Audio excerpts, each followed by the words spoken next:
with Asia Uncut, and we are now currently on the second episode of season 2. Yay! And as before we get into our episode today for our podcast, if you are a fan of freelancing, business, and success stories, then you've come to the right place because that's all we do, and we upload twice a month. Once every 2 weeks. And did you know that most of you who are watching are not currently subscribed? So if that's you, why not subscribe? It's free. And yeah, before we get into today's podcast, we will now present our host and our recruits here in front of the camera. If you're first time watching this, I am Chris. I am one of your hosts and also the video editor here in Rcruit Asia. And right beside me is Tim. One of the managers who handles one of our departments. And alongside Tim is we have Miss Nyla, also a manager in Rcruit Asia. And right beside Miss Nyla is digital coach Baby.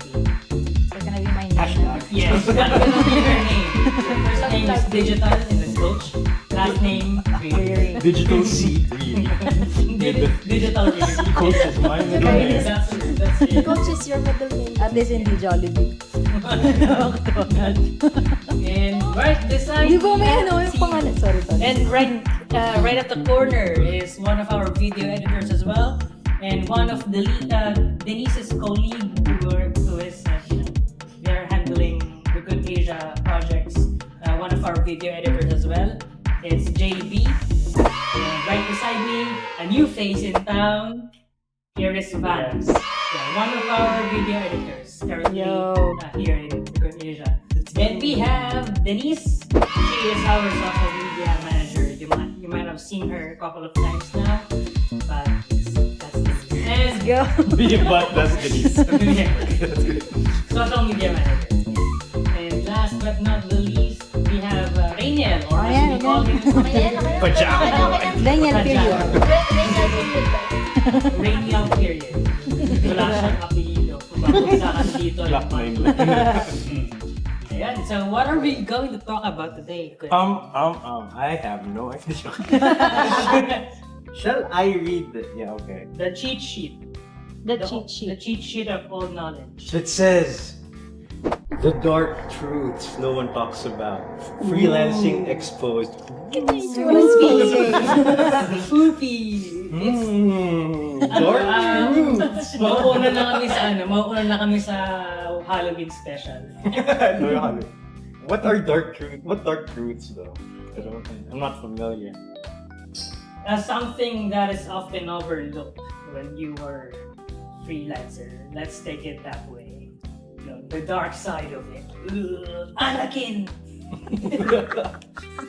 Rip. Pala. So, same drill as before, same drill as any other podcast that we made. We're going to have questions that will be thrown at us, and we'll try our best to answer it for you or give our insights for it, and hopefully you learn something along the way. If you do so, please share it to your freelancing friends or your friends that are currently unemployed who wants to have a work.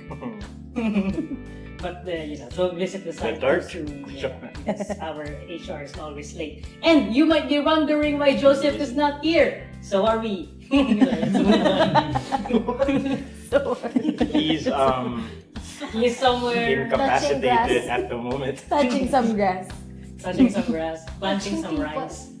People. He might be somewhere Touching there. people. What?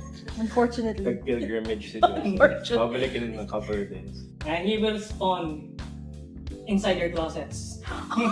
In a couple of days. So creepy. Oh, shit.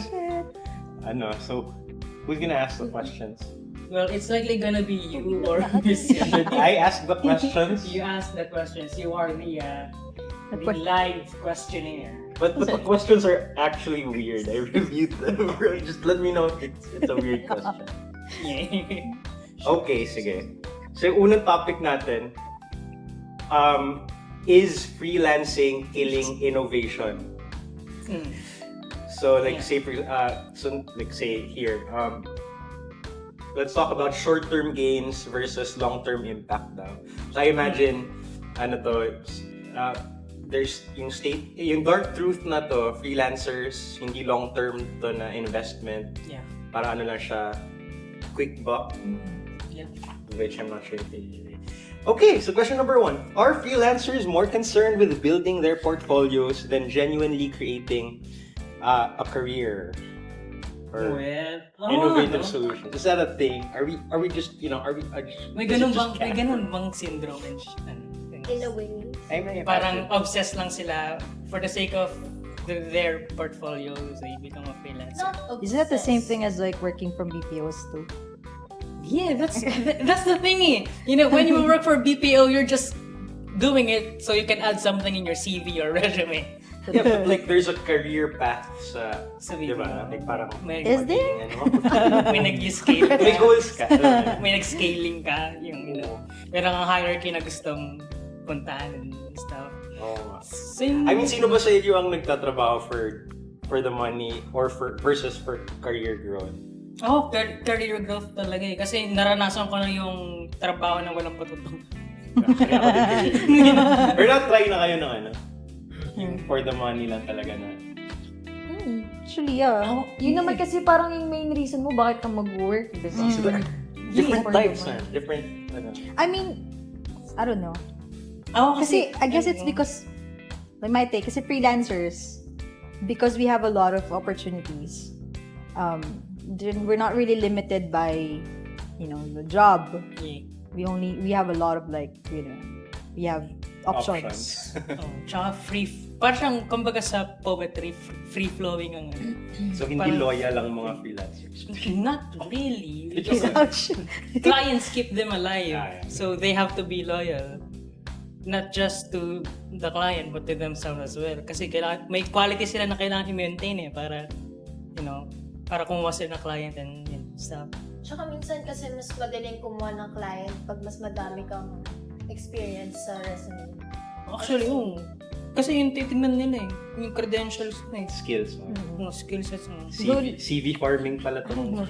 Pero back to the question, I think bonus na lang yung yung may ilalagay ka sa portfolio. Any form of freelancing job can be put in a portfolio. So, Tsaka kung yung quality ng ginagawa mo sa freelancing, sugar, honey, iced tea, tapos lalagay mo sa portfolio mo. Hindi ko na-get yung sugar. Sugar, honey, iced tea. Watermelon sugar. Basahin niyo yung unang letter ng sugar, honey, iced tea. S-H... Okay. S-H. Did you edit part? Good job, S-H. children! I learned something new today. Sugar, honey, iced tea. Last na lang siguro sa question. I worked sa BPO for 4 years and in 1 year, team lead lang. It's like freelancing. It's the same amount of time, but I have a lot of experience. So I don't think.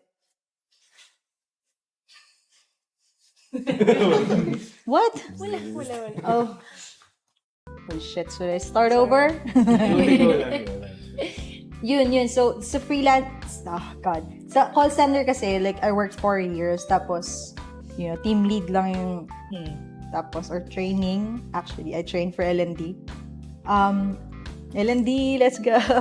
Tapos, sa freelancing, 4 years, 5 years, ang dami mo na experience, so I don't know. Maybe, if you're somebody who's up for growth, medyo kasi sobrang, I don't know, parang mas congested ang BPO or is it because face to face or I think so too. freelancing? I mean, kung sa malaking companies naman talaga ang hirap ng angat ng usad eh.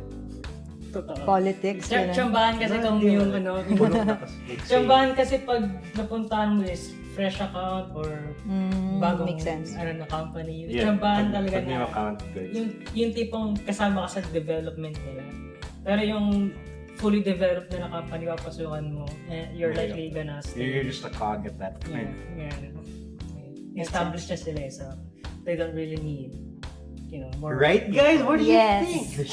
Yes. So, Van, anong For me, Ay, sa akin kasi, yung mga freelancers talaga, kaya nagko-concern sila sa paggagawa ng mga portfolio nila. Kasi sa tingin ko, mas magandang portfolio, more chances na makuha ka, diba? Ng for mga sure. client. Kasi, kung ikaw, client ka, pipili mo ba yung ito lang yung portfolio na kakaunti lang or dito ka sa sobrang dami kasi hindi na magalaan sa trabaho nandun na skills na niya, ganun. Mas, ano siya, mas pipili siya kaysa dun sa talagang portfolio. Ano yun sa... Kaya justified ang CV for I think, wait, skills at farming. is it, wait lang. As sa freelancing, they're looking at skills and portfolio, not necessarily the experience, the length of the experience. Am I right? Yeah, I guess Or it depends paano on ba? the client. Tsaka depende sa field. Mm-hmm. Kapag yung titignan mo is art portfolio, they would look at quality and the quantity of gano'n ka-complex as an artist. Pero kung siguro encoder ka or stuff, or nag-work ka as a proofreader, ganito ganyan. Titignan nila kung gano'n katagal nag-proofread or Makes sense. stuff. May mga portfolio na mas mahalaga yung quality tsaka quantity tsaka kung gaano katagal o kung sino-sino yung mga clients na nakatrabaho mo and stuff. Yun. I have another question, baka ba tumagal pa. So do you then suggest that instead of building on like years of experience, instead of like adding how many years you've worked for that company, would you then rather add the skills that you've learned, sa company instead of, the years? I think staying in one, let's say, client or one customer will have its benefits. Pero kung patalon ka din, kung papalit-palit ka ng client or papalit-palit ka ng trabaho, I think there's a benefit there as well. Pero yung satisfaction ng client na this person never stayed on one client or only made one product for one client. Ewan ko, siguro may cons. Pero for freelancing, you have the rights to pick and choose, so go for it. True. Kaya, so I guess kung say, I think yung point na sabihin natin, hindi ka pa nag-freelance, na siguro concerned ka kasi yung freelancing hindi mag-offer ng career growth or ng ganun, di ba? Parang, feel ko naman hindi ko na-feel ko. May mga clients naman na nag-offer ng, di ba, ng mas structured na tawag doon, na business. Yes. Ba't kayo tumatawas? What the fuck is that? Anyway, ayun. May clients na structured, may clients din na, sabihin natin kung hanap mo lang naman, pera lang. May mga ganun din namang clients. Short term, long term. Oh, wait. I think that's a good take, actually. So, kasi sa freelancing, actually, kahit naman hindi sa freelancing or working in a BPO, if you feel like there's no growth, I think there's, you should just then find another opportunity, right? Kasi, I mean, I think regardless naman, even if you're not working as a freelancer, if it's like a shitty job. Alam na yan? It's like it's still the same. Sugar, honey, iced tea iced job. Yeah. Or next question. Next question. Okay. What's this, bro? DOS. Are freelancers sacrificing creative thinking in favor of immediate deliverables? For video editors like you. Van, for video. JV. Yeah, I mean, that's a good, it's very good. Ano sa question again? Anong priority? Creative thinking or the project deliverables. Finishing the due date, ganun. Just doing it to get it done. As a video editor, it comes with both. Really. Kasi, first, as a video editor, I don't know kung anong goal niyo, pero ang goal namin is to upload regularly or finish a client's request for a video or, things like that.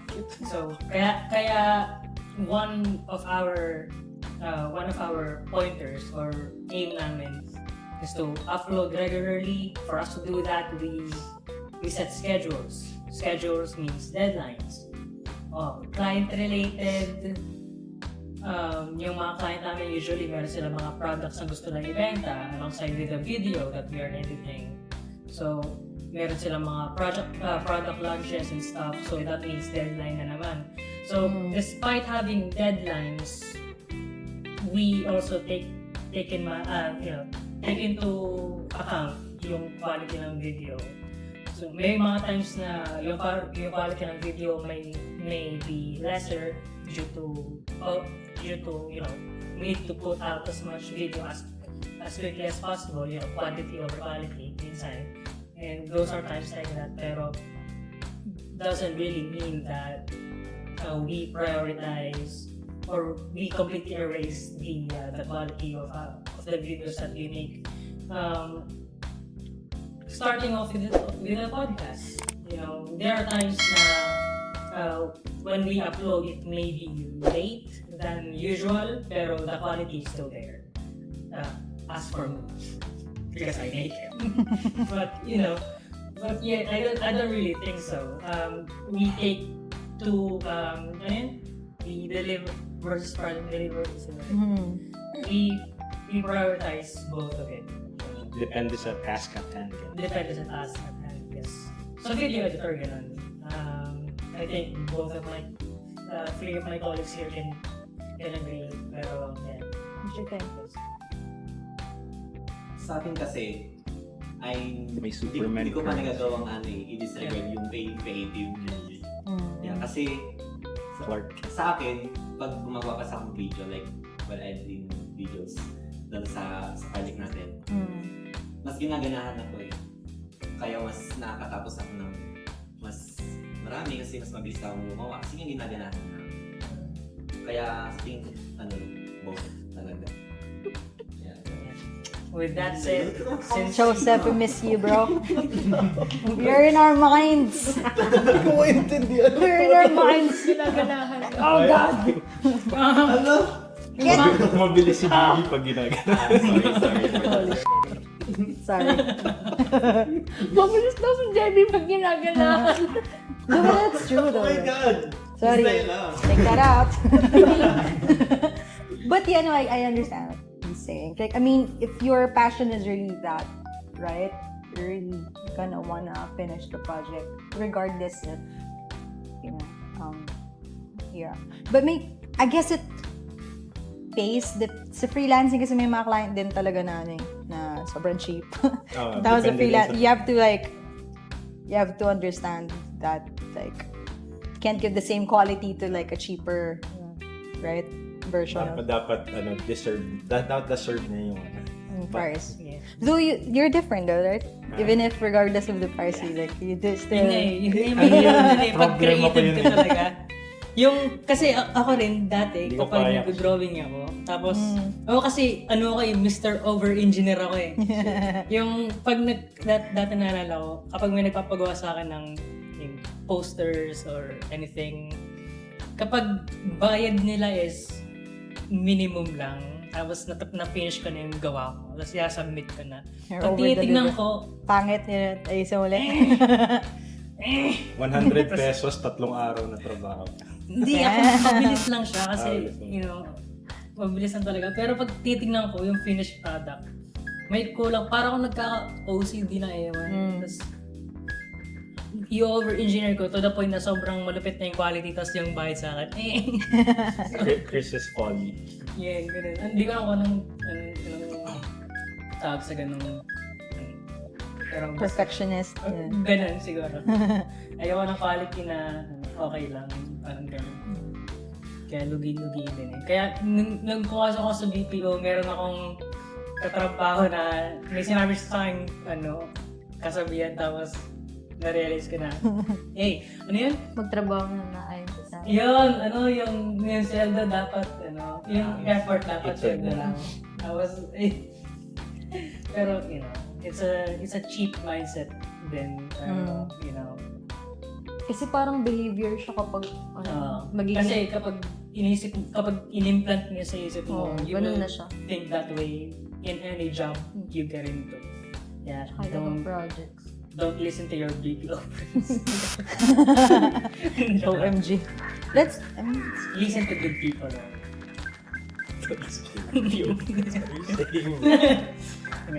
naisip ko if I've ever felt that way, na parang you only would work for the salary that you're paid for. I guess it's kapag hindi mo gusto yung ginagawa mo, you know, talagang parang wala ka ng pakialam bala ka dyan. I think that's how you label it, na pag nagkatrabaho na para sa pera. You are still on the job, kahit ayaw mo yung trabaho, because they pay you. I think that's it. Any indication, any giveaway na I only work for the money. Pero, yung tipong wala ka ng takot maalis din sa work, tapos, trabaho ka din. It's true. Van, what do you think? So, kasi, actually, to be honest, this is my first actual job. Okay. Let's go. Kamusta naman? So, ayun nga, depende pa rin po kasi talaga sa person po. Yung pagiging creative, yung sa creative thinking or sa delivery. Deliverable. So may kasi as a video editor po, as sinabi ni Chris, mas nagpo-focus po talaga ako sa maliliit na details, gano'n. Kaya minsan yung schedule is hindi na namin-meet. Ganun siya. Kaya masasabi ko na hindi sinasacrifice ng freelancers yung pagka-creative thinking. Yeah, wala na sacrifice din. Pero may mga times talaga na you have to choose between the two. Lalo kapag talaga wala, parang gusto ka na ng Okay. Yeah, may mga times talaga na wala ka ng Creative juice. sobrang tuyot na. Sobrang tuyot na. Kanina. Sigain talaga yung Kanina ginaganaan ka daw. Dislay May lang. mga there are times. Kalat You have to choose between delivering or quality. Kung Come to think about it, like, yung other side naman yun, na parang you're just only doing it for the money. I think that's also what freelancers are thinking. The more project they get, regardless of, the creative. Though, for me, as on a hiring perspective, like, I don't really care how many projects you did if they're all shit. sugar honey iced tea. They are all sugar honey iced tea. Yeah. With yellow. Yellow. May ice na sugar honey. Hindi rin kasi siya talaga healthy if you're gonna really think about just taking speaking on of projects. portfolio, may mga ganito yung may mga gagawa sila ng, let's say, best example, drawing or poster, anything, any design, tapos anything ganun, visual, anything. Kasi wala namang client na nagsabi basta gumawa na siya, kanya, drawing. Tapos, pinicturean, tapos nilagay niya sa portfolio. Tapos, walang client, walang bayad, walang revenue din sa drawing niya. Tapos, sabi nila na Portfolio. It's portfolio requested by ganito ganyan. For the sake of my aesthetic. That's fine. Okay lang yun kasi it still shows your creative side. Gumagawa mock-ups na Right. logos, blah, blah, blah. Malay mo, newbie, right? It's well, makes sense. Pero pag naglalagay ka ng pangalan din or naglalagay ka din na made for John Smith, made yeah. John Doe. Diba? Lorem ipsum. Very awesome. Mga kapamilya mo yung... Well, it's suppose it's fine. Pero Yeah. just say so kung ginawa mo yun for yourself or for For the sake of aesthetic yun. Sige, sige. Na-bring up ko yan kasi ginagawa ko din. Okay lang yun. Okay lang I pala guess. Alright, subtopic 2. Are companies avoiding real talent development? Wala, medyo hindi ano to, medyo white ano to. Anong tawag din? Gray area. Kasi wala nakalagay kung freelancing company or BPO. I guess take it. Let's take both. So, Let's just talk about it. first question. Do companies use us freelancers as a way to avoid investing in long-term employee growth and innovation? Huh! I think so. Let's go. Gumapon din naman eh. Sa business perspective kasi parang ano kasi yun eh. Tawag na ito, mas makaka-save sila. Well, that's outsourcing kasi technically. Outsourcing is really... Nagawa si outsourcing because of cost-saving opportunities. Cheaper. Kasi diba for example, pag company ka, tapos meron kang employees na parang hindi ko alam. Pero di ba may ano yan na parang they have to be regulars? For freelancing. You know, I mean, you for... Yeah. Or they need... Mas madali bang magtanggal ng freelancer kaysa Yeah. sa BPO? For Kasi sure, yung contract yes. nila ano eh. Iba yung contract nila eh. Yung binding ng... Yung contract nila, we can terminate yung... Ang gano'n. But Or well, depende sa- growth though and innovation. Hmm? Like outside of like the contracts, are they not just investing for growth and innovation? Or do you think freelancers are more innovative generally? I think freelancing, that's Not the name of the game for me, yung innovation. Kasi kailangan mo talaga mag-upskill eh. You don't have a staff to teach you how to do Yeah. this. You'll learn everything your own. And then every single year or every time the market pretty much grows in freelancing. May mga roles na there are new roles, there are new job descriptions, may mga platform din na mas malakas kaya sa iba. So you really have to invest to yourself to innovate. BPO wise, I think it's not the company that hinders, the creativity or innovation ng tao. I think it's the job itself, yung Repetitive jobs. Kasi may mga company, well, pretty much every company naman meron silang mga, employee day, employee month, may mga activities sila na creative or energizing para sa. So I don't really think it's the company itself, but yung trabaho din sa mind ko naman, parang it's because of the limitation of the area itself. Like, that's environment. Most of the time the reason why they're looking for freelancers kasi wala dun sa area nila yung skill set that they're looking for. So that's why they would, yeah. I'm never sure na companies naman now would prefer to would prefer long-term na employees kasi ang hirap din mag-hire ng mga Freelance. That's true. It's true. tuturuan mo ulit, blah, blah, blah. Is freelancing eroding the traditional mentorship model within companies, making it harder for junior employees to grow? I mean, Parang sinisira ba niya yung parang mentorship model? Kasi di ba sa BPO, pag newbies, may mentor, May right? mentor, may training. Sa freelancing kasi wala eh. Wala sila. depende sa structure. Depende, yeah. Pero Depende. generally, wala nga. They expect you to Learn it as soon as to already have the skills. Yeah. Which is fine.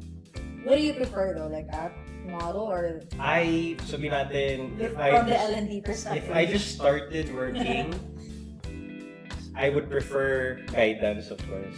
Sure. Pero at this point in time, I just prefer people to not bother me while I'm working.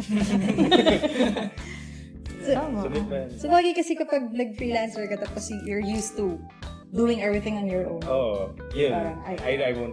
Ano lang, onting tanong lang. I would rather parang have a set of questions na tatanungin kayong client to help me. So parang mas ka na. Directly. Ang tawag ka?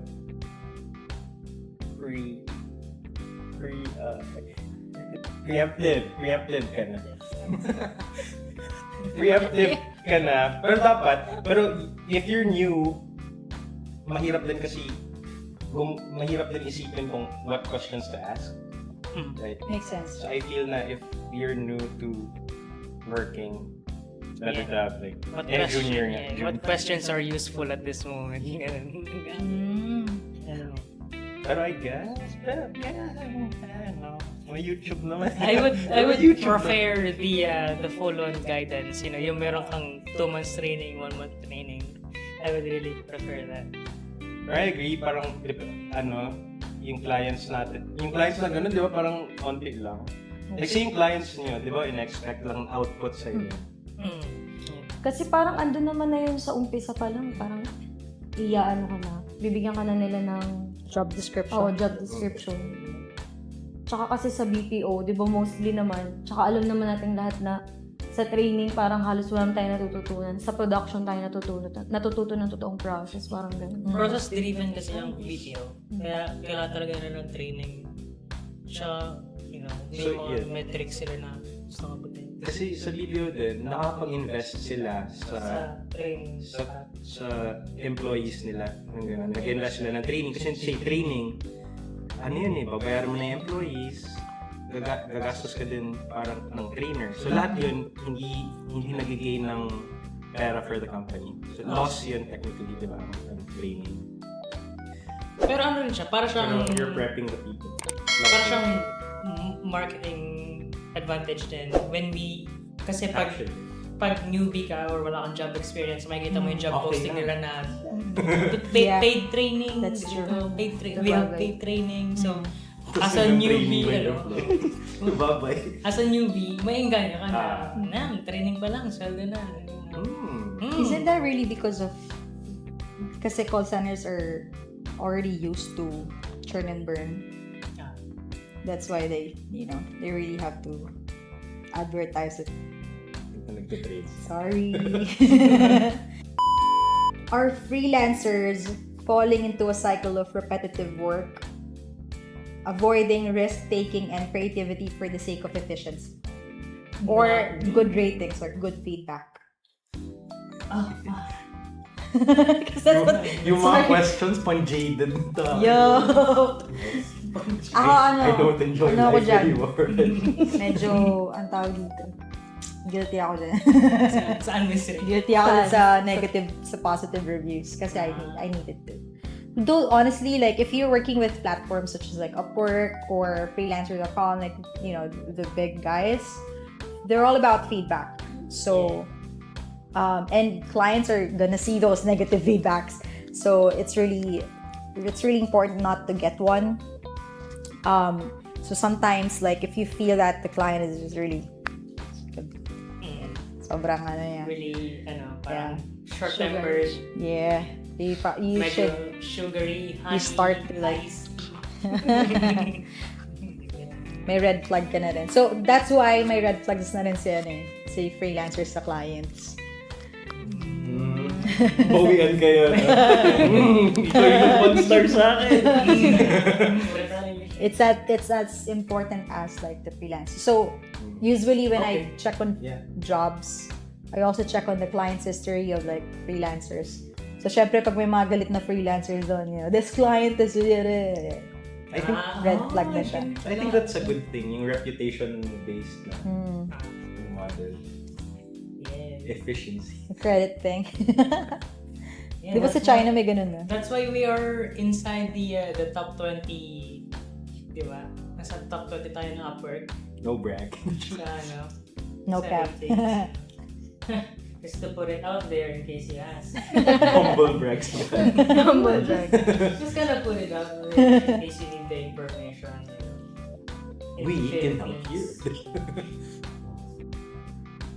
Don't forget to visit the Upwork leaderboard and stuff. Make sure to visit the top 20. You might see us there. Which you're likely will. I think may gig mentality din naman. Ayun, right. Iba pala yun. Di ba yung gig mentality? Yung parang banda kayo, may gig. Wow. What? Ay, may mga short-term. Short-term. Mga racket. I imagine. I'm not sure. Gig. Gig. Racket lang.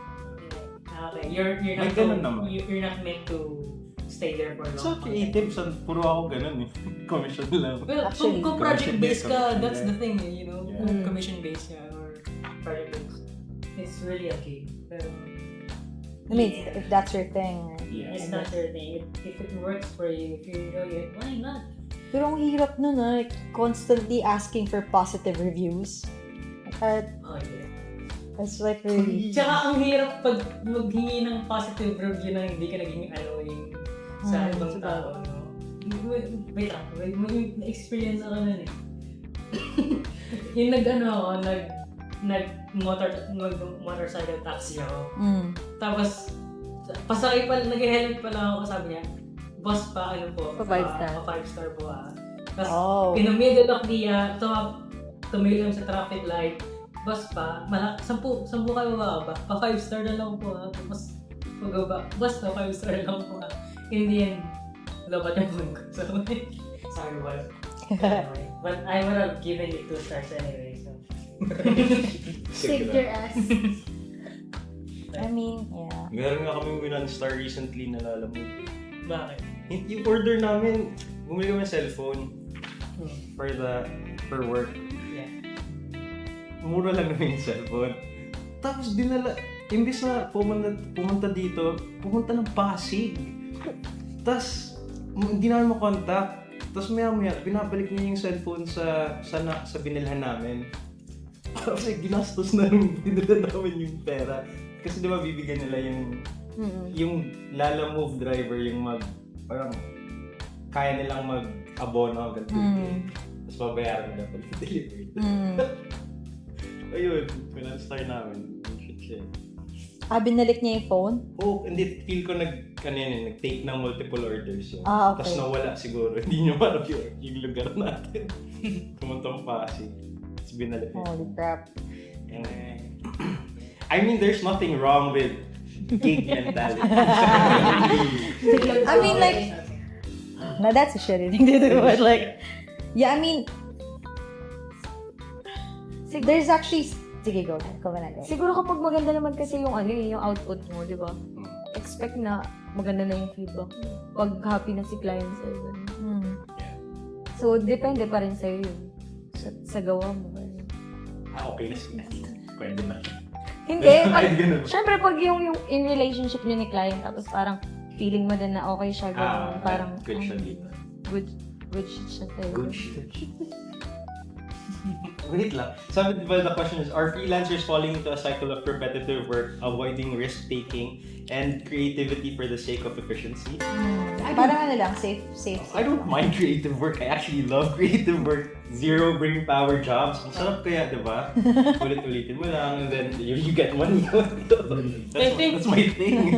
Hindi masunog utak. Most of the case, ganyan. Pag yung freelancer siguro matagal na. Wait, that's exactly what. Ang dami kaya sa ganyan eh. I prefer that. Pag matagal ka na nagtatrabaho. Hindi ka pagod pagka after shift, alam mo yun? Eh, di ba ganun sa BPO? Medyo hardcore naman. Yung BPO naman kasi kakausap ka din third day. Sa bagay. Pero napupunta din sa zero brain power pag master mo na, diba? Which is fine. Ayun yung payment mo sa mastery. Yung quality mo. Kasi pag marunong ka na mag-mass produce ng Automate mo na yun. Nag-automate Zero ka na. brain power. Tapos yung output mo tuloy-tuloy pero yung quality, hindi na siya Tapos I would rather not take risks sa trabaho. Well, if it's, kasi may mga tao na risk taker sila in the sake of, they want to be a risk taker pero hindi nila alam their, brain rot, brain rot, take ng unnecessary risk. Tapos, I mean, I guess to be fair, may mga tao din kasi na gusto nila parang yung ginagawa nila may something may new. silbi, alam mo yun. May point. May mga ganun tao. I'm not one of those guys. Ako hindi, kung it's not worth the risk, it just, hindi rin ako risk taker if I don't need their What about you? Maybe. Kasi when it comes to jobs, I am really aiming to preserve it. So as much as diba? possible, lesser risk, mas... Kaya nga, That's tas fine. you learn mastery from repetitive Oh, stuff. yeah, yun eh. Yeah. I don't think... Tas if you feel deprived sa sa value mo as a person, edi mag rock climbing ka after shift. Tanong ka sa cliff. Badminton ka daw kasi. Something outside the work. Di ba? Rock climbing as pag nasa tuktok ka na, bitaw ka na. Wall Ikaw pa climbing. na.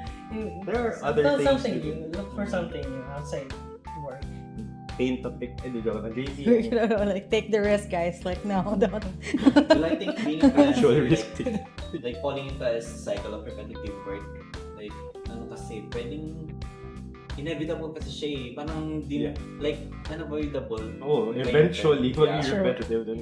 Makes Tsaka, isa pa, mas, parang nagagaranti mo kasi na makakapagbigay ka ng high quality na work mo. Kasi master mo, dito kaya nasabi niyo, na-master niyo na yung gawain na yun.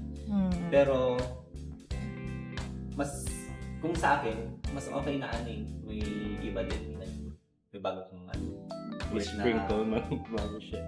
yeah. Parang may ibang work ka din na, like, hindi siya parehas dun sa, sa video editing. Mas makakapag-explore ka pa eh.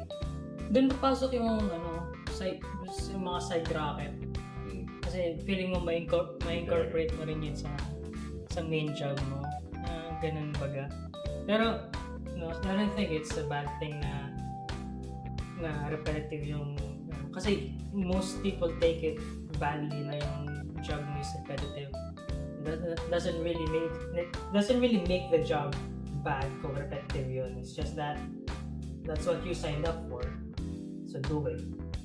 Tsaka, halos lahat naman ng job is repetitive eh. Yeah, it gets repetitive. Nasa sa'yo niyan kung, alam mo yun, kung masaya ka sa repetitive job mo na, basta mo makukuha yung joy mo sa sarili mo. Kung masaya ka, di continue mo lang yung repetitive work mo. Pag hindi na di, Yeah, if you fall into repetitive work, yeah, go for it. Kung if you are on the cycle of repetitive jobs, well, too bad, bro. Get a helmet. Some people can't afford to like take risks. Yeah. I can't afford. They Yeah, I don't want to take risks. I'm good, bro. take comfort in like repetitive jobs kasi may safety and may Yeah, safety net sila. that's their safety net. Yeah. But then again, meron din naman na yeah, it's gusto ng ganun. Kasi ayoko lang talaga. I can't pinpoint what are the worthy risk tsaka yung mga useless risk. Kaya sabi ko, I rather... meron yung example. Alam mo yung, yung movie on the... ano movie yun? The Other Guys. Saan si Will Ferrell? Yung isa, ano pangalan ni Mark Wahlberg tsaka si Will Ferrell niya. Police sila. Tapos yung Mark Wahlberg, siya yung gusto niya ng mga case, ng laban-laban, gusto niya ma-pull yung baril niya, gusto niya ng mga super risky shit. Alam mo yun? What police people should do, alam mo yun? Yung parang kill bad guys. I don't know. Apprehend for justice. Tapos si Will Ferrell naman doon, siya, accountant. Tapos sabi niya, yung pinaka-zero risk na trabaho na mahanap niya. An accountant for law and order. Wala lang. Yeah, I'd rather be Will Ferrell. Two sides of the spectrum. I'm Will Ferrell. I'm Will Ferrell. Okay. Sorry. Next. Nagkwentuhan. I don't know what to say. I'm on the other side of the spectrum. I like risks. Look at where Mr. is now. I mean, may reward kasi ang taking risks. Yeah. Diba? That's the thing. I don't know if the reward is worthy or not. That's why I'm just Can here. go in your face. Engage ka. That's true. Parang hirap kumain ng corn dog. It's a waffle, bro. You are offending Gagawa Germans. ng pag kumain gagawa ng meme. Gagawa ng meme ni Chris. Naisip mo na alam, may shorts ka na bigla. Hindi naman ako mag-handle ng editing. Ay, sorry. Si Amboy pala. Pero mag-suggest ako kung anong gagawin niya. Si Balance. Sorry. Okay po. Subukan mo. Subukan mo naman. Ito, maganda to. Are freelancers pressured to be always online? Never fully disconnecting from work. What do you feel about that, Tim? No, I'm ako naman intentionally akong nag-offline eh. Pero pag may mga, nung dati talaga, pag may client na mag-message kahit outside office hours, sige po. Sige, gagawin ko po. There are clients kasi that doesn't respect boundaries. Pero now, Like, That's hindi mo naman ng working hours na to. Or, baka you just feel that way. The client doesn't really think about it. yung client, okay lang. You Baka just kasi pressure na-late yourself. lang sila ng ano, no? Oh. Sabi sa'yo, update sa'yo. May times kasi na most likely talaga iba yung oras mo sa oras nila, di ba? Gising ka, sila tulog. Ang intention pala nila, kinabukasan mo pa pala dapat yun. Minsan nakapagingin sila ng update pag gising sila, tapos tulog ka pa. As a people pleaser, sige, replyan na po kita. Gawin ko na po lahat ngayon. People pleaser ako, okay po. Okay po, hindi na po ako matutulog. Diretso work na. Hindi naman po ako pagod. Okay na. Tapos malilate ka the next day. Ay, Bawas nyo na lang po yung oras na ano. Sa trabaho ko po kagabi. I mean, yeah. Di naman, not all clients require you to No. always be online. That's why we are freelancers. We are free. We are free. Okay. Tama mo na. That's why you are a freelancer. You control your time, you control your amount of work, kung project-based ka, you know. If you're your own boss, you are your own boss. You have your own schedule, you have your own workload, you have your own everything. You work at home, you sleep at home, you shit at home, you brush your teeth at home, you do everything at home. You are a freelancer, my guy. You're not caged or anything. If you have a shitty client, move to the next one. Yeah. Easy. So then, I guess, may stigma ba talaga that people are not, that freelancers are not allowed to take breaks? Oh, we are I think Probably kasi allowed to take breaks.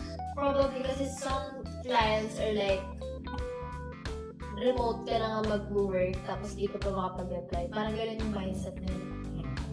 I mean, to one extent, during work hours, of course, but outside of work hours, syempre, hindi mo na siya. As for me, I can't relate. It's not your responsibility to respond. Relate. Pero kapag, ayun nga, I'm in kapag a healthy place. I'm in good hands. Sa atin na parang, you're trying to please your client, di ba? kung paid ka by the hour, pag and a client messages you naman within work hours, dapat sumagot ka agad. Yeah, you Sa akin. should. Pero Kasi may work hours deadlines naman. That's work ethic eh. Yeah. You know, that work ethic then in the side of the client, if your employee is past their time na, well, huwag mo na yung message. My God. Oo nga. Six. Tapos pwede ka din kung project-based ka as long as ma-submit mo within the deadline. Yeah. Tsaka, as an employee, in order for your client not to constantly ask you for updates, provide an EOD report, my guy. A roadmap. Yeah. Tell them what have you finished today, or list down the projects that you've already done. Kaya ka? Para hindi ka na nila tanongin kung anong ginawa mo that day. Kasi most likely, kaya ka tinatawag ng client mo or kaya kami message ng client mo sa labas ng work hours mo, bakit di ka nag-report? Oh my God. Ayoko na. Are freelancers measuring success by how busy they appear rather than the quality of their work? The salary. Well, not me. Because, Yes, it's me. Sa Japan, ganun. pag may marami kang ginagawa. You have to make it look like ang dami mong ginagawa. Oh, hindi. Ako hindi eh. Kabaliktaran eh. Because, pag pinapakita ko kasi most of the time yung end product talaga. Hindi yung kapag nag-flex ako or what sa mga kaibigan ko, ang pinapakita ko yung end product, yung Kala yung natapos ko and stuff. Hindi ko ugali magkwento ng kung ano-anong ginagawa sa trabaho kasi as much as possible ayokong pinag-uusapan yung trabaho sa labas ng trabaho. Kasi nag-burnout ako pag ganun. Kaya, minsan pag nasa inuman or, sa party, as much as possible, ayokong makinig sa usapan about work. Kaya, kung may babarag ako about sa trabaho, it's usually the end product. So, doon ko na-measure yung success and stuff. So, that's just Pag me. video editor ka, kasi may end goal ka. Parang may product ka. Kapag kasi VA ka, mas nakaka-proud or mas nakaka-productive kapag kunyari may mga may mga schedule, yung may mga, alam mo yung mga Back office work. oo, yung dates, tapos lalagyan mo ng Report. to-dos, gano'n. Tapos marami ka na na-check. Oo.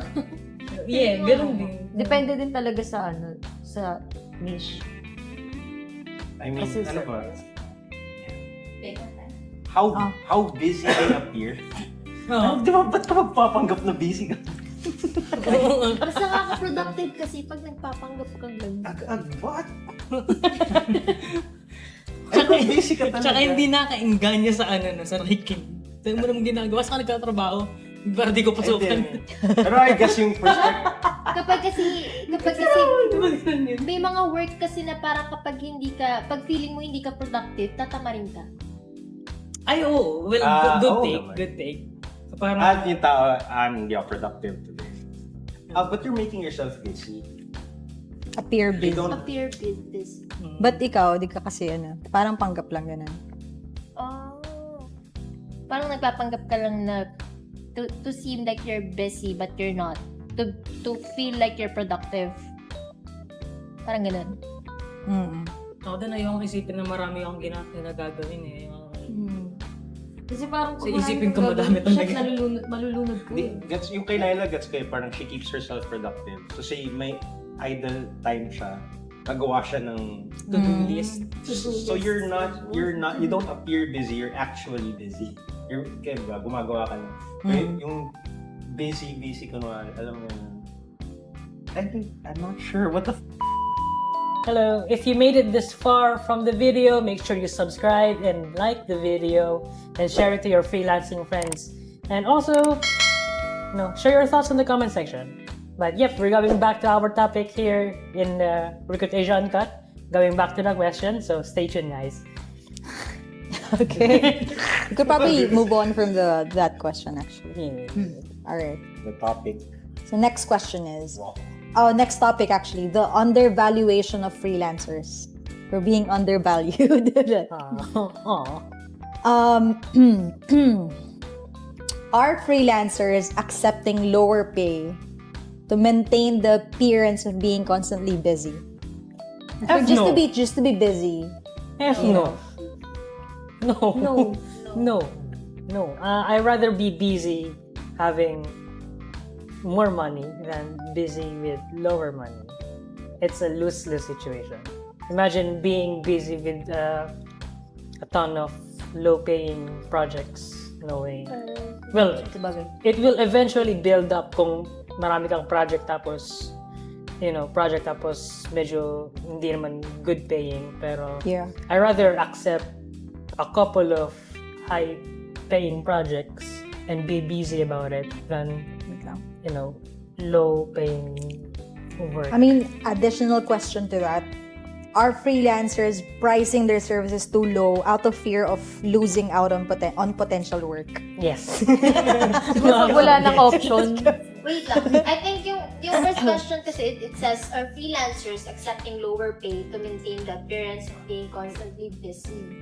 Yeah. So that means they're just accepting the work just to seem like they're doing something? Kasi nga, they're pricing their services too low out of fear of losing out on potential work. Kasi ang pinaka-ayaw dati is yung kini-question kung magaling ba ako o hindi. Kasi doon nanggagaling yung ayun yung nag-fuel ng nagiging parang nagiging insecure ako or conscious sa ginagawa ko eh. Kaya Kini-critical hit ka na. kini-critical hit ako eh. Kaya in order for them not to question the quality of my work, I'm just gonna keep it here.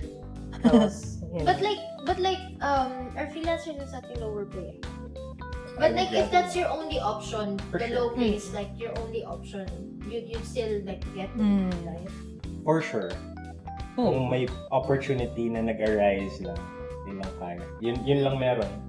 Kasi hindi naman lahat ng freelancers nakakakuha ng ganong opportunity. Kung ano lang yung meron, ganun. That's true. Pero kung talagang, Pero, nag-look forward ka talaga sa mo, yung mataas yung ego mo pagdating sa ganun, syempre, hindi ka papayag kung, I mean, okay lang naman. It's fine. Like what Nyla said. If walang ibang option. I guess you can take it. Hindi pa rin, I was gonna say at least tell your client, but obviously you can't tell your client kasi hindi ka niya hire if that's really your long-term, hindi pala siya pang long-term goal. Right? But maybe you'll come to love it, or the client will see your value and then give you a higher pay. Higher pay. Right? But just like personal opinion, like just to maintain the appearance of being constantly busy. Basta parang from my understanding is tatanggapin ko tong trabaho na to kahit mababa yung sahod. Just so may ginagawa ako. Parang ganun. Mapuno. Kasi parang, I think, tama. I think related yan sa hustle culture na. I think yung context ng scenario na yan, may trabaho ka na, pero may free time ka. Tapos imbis na magpahinga ka sa free time mo, kukuha ka lang ng lower paying na trabaho. pwede. Para lang to appear busy. That's how it. So I would rather not, but I guess pwede naman. Huwag ka lang magpakamata. For me, pwede ko siyang kunin, pero hindi ko intention na magmukhang busy lang. Parang yung side hustle ko na yun yung magpe-pay ng bills ko. Tapos yung 9 to 5 job ko, yun yung para sa Ayun yung ayun yung personal gratification. Yeah. may episode akong ganyan bago mag-holidays. Nag-grind talaga ako kumuha ng mga commission work. Kasi gusto ko may pera for the ako luxury before. of Gusto ko may pera ako before holidays. Ganun. And if you have nothing else to do naman. Kasi dati di ba may mga Christmas vacation ganun. So meron kang 1 month, 2 months na off nang walang school ganun. So ayun, ginagawa ko yun dati. Nag-grind ako. Drawing ako, ganun. I mean, the grind is fine. Tingin ko yung point lang doon, take care of your health. Yeah. Kasi may grind equals burnout. Ayun yung investment mo That's what you're using for work. Regardless kung anong trabaho yan. If you're just sitting around, maybe you're not doing physical labor or anything, you're using your mind. So, preserve it as long as possible. Yeah. Good idea yan. Alin? Kung yung trabaho mo mentally tasking, kung may free time ka, physical labor na yun. Di ba? Second question is really bad for freelancers. Well, the second question is about fear, which is really the biggest con naman. Like, it's not that, we are freelancers, but like, we can't be, we have to tell them that it's true. And it's not really, something that's long-term for clients. But there are clients that are, really in it for the long term. Yeah, so there are clients would prefer. Although kasi generally though, if you price yourself too low sa mga markets, parang ang tingin ng clients, parang ganun na lang yung price ng May bias. lahat. Oo. Parang ganun. Parang if this person can do it with this budget, why Everyone can't can do you? it. Parang ganun. So, mapiperceive nila na Ay, magmura lang. bakit mahal lang sa'yo? Parang Tapos yung quality pa rin yung... Or mahirapan ka na mag-adjust na... magsabi ng rate ng sariling ng rate mo. Because of I don't think that's true. Me personally, like out of the experience I've had, if that's the kind of client that you met, that's just not the right kind of client. It's the client. May mga It's not seriously, like, it doesn't matter what your experience, like your previous rate is. May mga client talaga na, if they see your value, right, and they know for a fact that, may budget naman sila to pay you, They will they would gladly really pay you for that, like the budget. There are clients, although there are clients who's gonna lowball you though, just There because for sure are. they see other freelancers offering like lower prices for their service. Yeah, that's true. But then I'm just saying that that's just not the right kind of client that you want to work with, because that's gonna be your life consistently. So it's just not. Lowballing. But again, guys, if you don't have any other choice, it's fine. Just take it as it is. But just use that, as a leverage, since you're already in the freelancing world, right? And your resume, especially if you're working on a platform, the clients are gonna see that, hey, may job na siya, right? And that's like technically an experience, so you could apply for other jobs. Yeah. Yeah, I agree. Okay. What do you think, JB? Resume mo, combat butler. Tactical butler. I help you with everything. Sige, next question na lang. Alright, other segment. The next segment number 3 The best Dun, dun, dun, traditional dun, dun, dun, dun. is freelancing fueling the decline of full-time jobs. Oh my god. There are full-time freelancing jobs. That's true. Topic 1, the death of traditional jobs. No, I doubt, no? You can't like, hindi ka naman Society- pwedeng mag-construction society fall. worker sa bahay. Work from home ka. Construction worker ka. Oh, okay. Well then, okay. First question. Does freelancing encourage companies to abandon traditional job structures, contributing to the disappearance of stable employment? I mean, that's certainly an interesting argument. I imagine. I'm sure na enticing kasi enticing din no? I-follow yung freelancing na Structure. versus a traditional.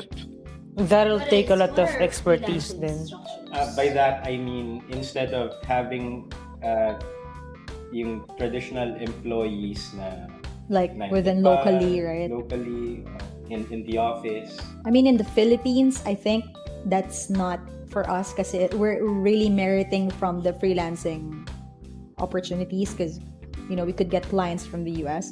Like, I think it's a different argument if you're gonna ask somebody from the US or the Australia They hate the shit. or UK. These Yes. guys stealing Basically our taking our jobs. Like, no, I mean, syempre, I would try it if I had a business structure. I would get these. but I mean, like, it's true though. Like, I can't. There's no other way to say it. But like, it's really true. That like, because freelancing is really a world of outsourcing, and basically, like having the same skill set just on a different country. Yeah, it's really gonna. Yeah. I don't think mo lang normal I don't think so too. companies. I mean, that's always did it. that makes sense. Kasi wait, okay. So if you think about it in the long term, like say, meron kasi kaming client, they hired.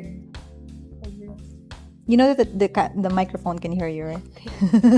Siya din kasi bumulong kanina, tapos may mic sa mic sa balikan. So I'm just Derailed. okay. So my client kasi kami, like, they're from Canada, Yeah. but because they're a startup, so they didn't have the budget to hire, locally. So what they did was they outsourced the contract to us Lower rates. with lower rates, yeah, but with like, of course, since Compared to- hindi pa rin siya kasi talaga. Yun. So us Filipinos, like, we're really good. We speak English fluently, but the culture itself, we can't really.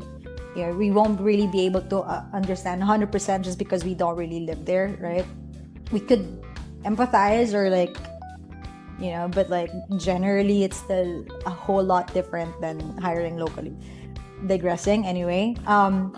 So like moving a couple of years after, they became bigger, right? And then that's the time that they were able to hire locally.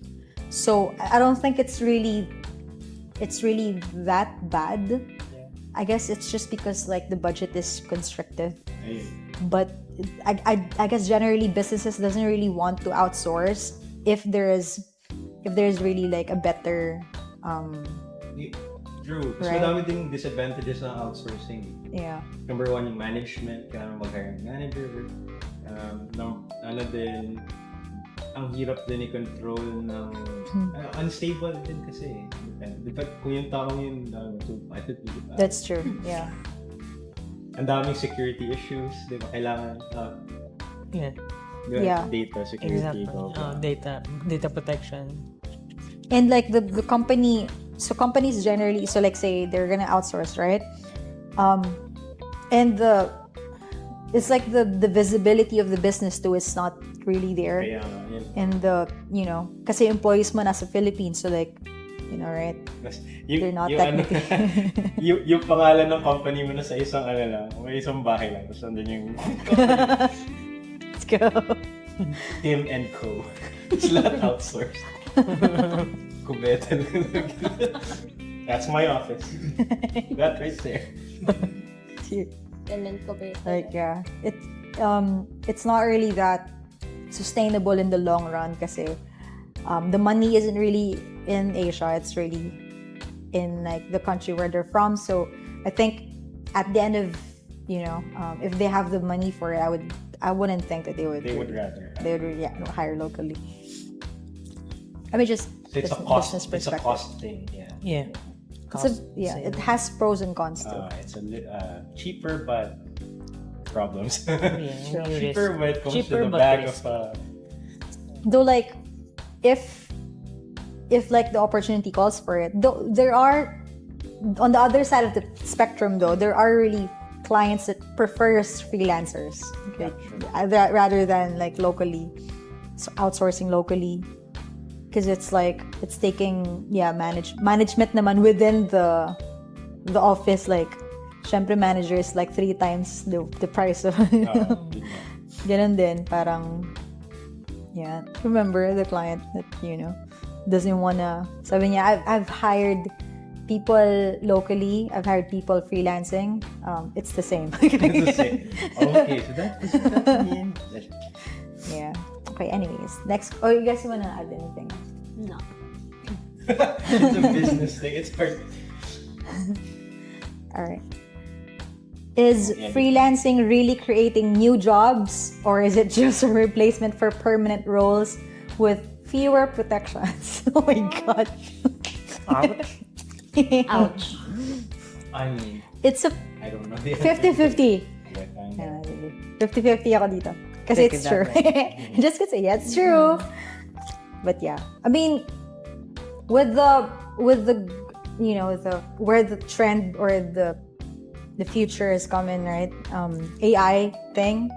So for me, it's just a way of like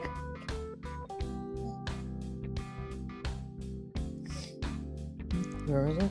connecting the bridges like between countries when it comes to like globalization.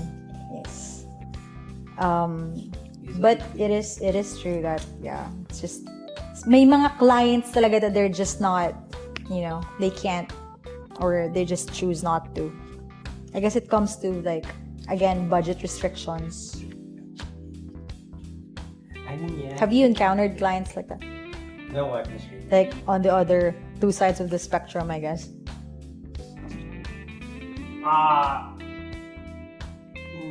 I mean, kasi say for example, Miss Lee, sa art kasi hindi siya sa creative space.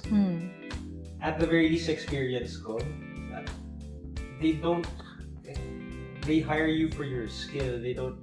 So say for example, if they hire Filipino clients, they hire Filipino artists, hindi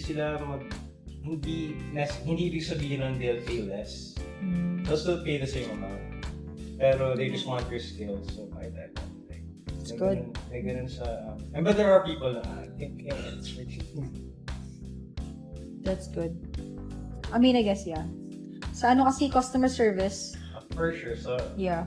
sa service desk jobs, Yeah. mas mura ka. Talagang Depende siguro sa requirements mo. Say sa customer service, kung gusto mo lang, kung yung point ng customer service na account na to ay para lang magkaroon ka ng para yung company mo may Support, customer right? support, Yeah. then hindi naman kailangan high quality yung support. Andyan lang to help people with their problems. Edi okay lang na, di ba, i-outsource. Pero kung yung requirement mo, kailangan maganda yung English, o kaya, alam mo yan. And then, mas okay locally, mas higher investment ka sa, alam mo yan. I mean, yeah, I know, I get what you're saying. So, honestly, like, for me, on the other side of the spectrum, like, clients are willing to pay more if the freelancer is better skilled. For sure. So I don't think it's like a replacement for permanent, generally, like, kasi may mga clients pa rin talaga that they're looking for, somebody that's really skilled and are willing to pay more, right? I guess it depends na rin talaga kung how difficult the task is, right? But if you're talking about like menial jobs, what you're saying, like customer service job, where just about anybody can Anyone do can it. do it, yeah. Yeah. They would rather outsource because it's cheaper. It's cheaper. It all comes down to money. I need your money. At the end of the day, it is money. Money matters. Money matters. Yes. Ano episode yun? Episode 5? Yeah, episode 5, season 1, episode 5. Responsible people. Episode 5. I'm just taking the questions. Season 1. I Okay. need your money. Subtopic number 2. But, so segment number 3. I'm gonna jump kasi we already talked about this last podcast. The end of job security. The end of job. Yan yung issues sa ano eh. Ayun yung... Lahat na That's the reason Yeah. why clients don't want to take work from home people din kasi. Lalo na kung yung job is about company data. Kasi ang daling mag-leak pag work from home yung mga tao. Daming cases na ganyan sa ibang bansa eh. Kaya ayaw nila ayaw nila ng work from home na tao. I mean, yeah. Pero data security naman yun. Job security. Oh. Like, Like benefits, I have mga your ganun. data. Don't you dare remove me from my job. So I think the only question I have for this is like, does freelancing offer a false sense of security given that clients can drop you without notice? Oh, damn. I mean, you should Well, expect that para sa akin. Yeah, you better prepare. Prepare for the worst. Yeah. That's why, di ba pinag-usapan natin previously na if you have a client and you're expecting like, let's say, a project, it's better to ask for down payments. Or That's true. pay first before. Harshest truth ever. Like, you really have to. May mandi-ditch talaga na client na adios amigo ka talaga pag Legit. kapag agad, Yeah. binigay mo agad yung product mo. Or kung gusto nila ng preview, Kaya nilalagay doon ng watermark. ayun nga, kung magbibigay ka ng preview, Kahit yung hindi high quality. lagyan mo ng watermark, yung hindi talaga nila magagamit. Totally. Tagtarin mo ng mukha mo. Parang yun. Or, pag tinipad mo yung illustration mo, basta makita lang nila yung kung anong kakalabasan ng project. Kasi naganyan ako eh. Screw you! Joy. Na ano, Joy buyer. Pero I guess, kung matagal ka ng employee, magkakaroon ka talaga sa isang client, freelancing, magkakaroon ka ng sense of, like, false sense Security, yeah, that's true. or contracts. Kung may written of contracts. you can have a contract. Kailangan. No? You can, but it still doesn't matter. Pwede ka pa rin takbuhan kasi nasa Yeah. Yung leverage na talaga pera. So, ask for down payments. I think yung sense of, ano nakalagay? False sense of security. I think yung false sense of security mo lang dun is like, pwede mo gastusin yung sahod mo kasi sa sahod mo pa naman next week. Parang yun. Oo, ganun nga. Kailangan mo na mag-prep actually. Yeah. Prep ka na. Prep ka for like 2 months worth of, say for example, wala yung trabaho mo. At the very least na 2 months ka na. Oh shit. Lubos agad yung sa akin. Parang ako na. Kaya kapag ganun, parang may option ka pa na maghanap ng ibang client. That's why they were the first like couple of questions were like about the hustle, hustle community. Kasi talamok talaga siya sa freelancing.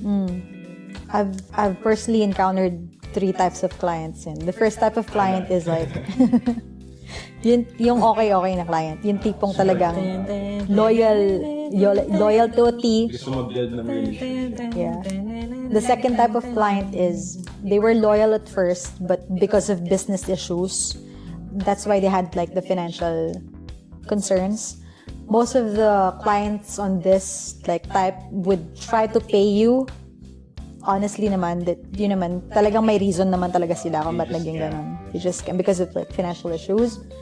And then the third type of client is really the client is gonna like ghost you. The ghost. Nawala. The phantoms.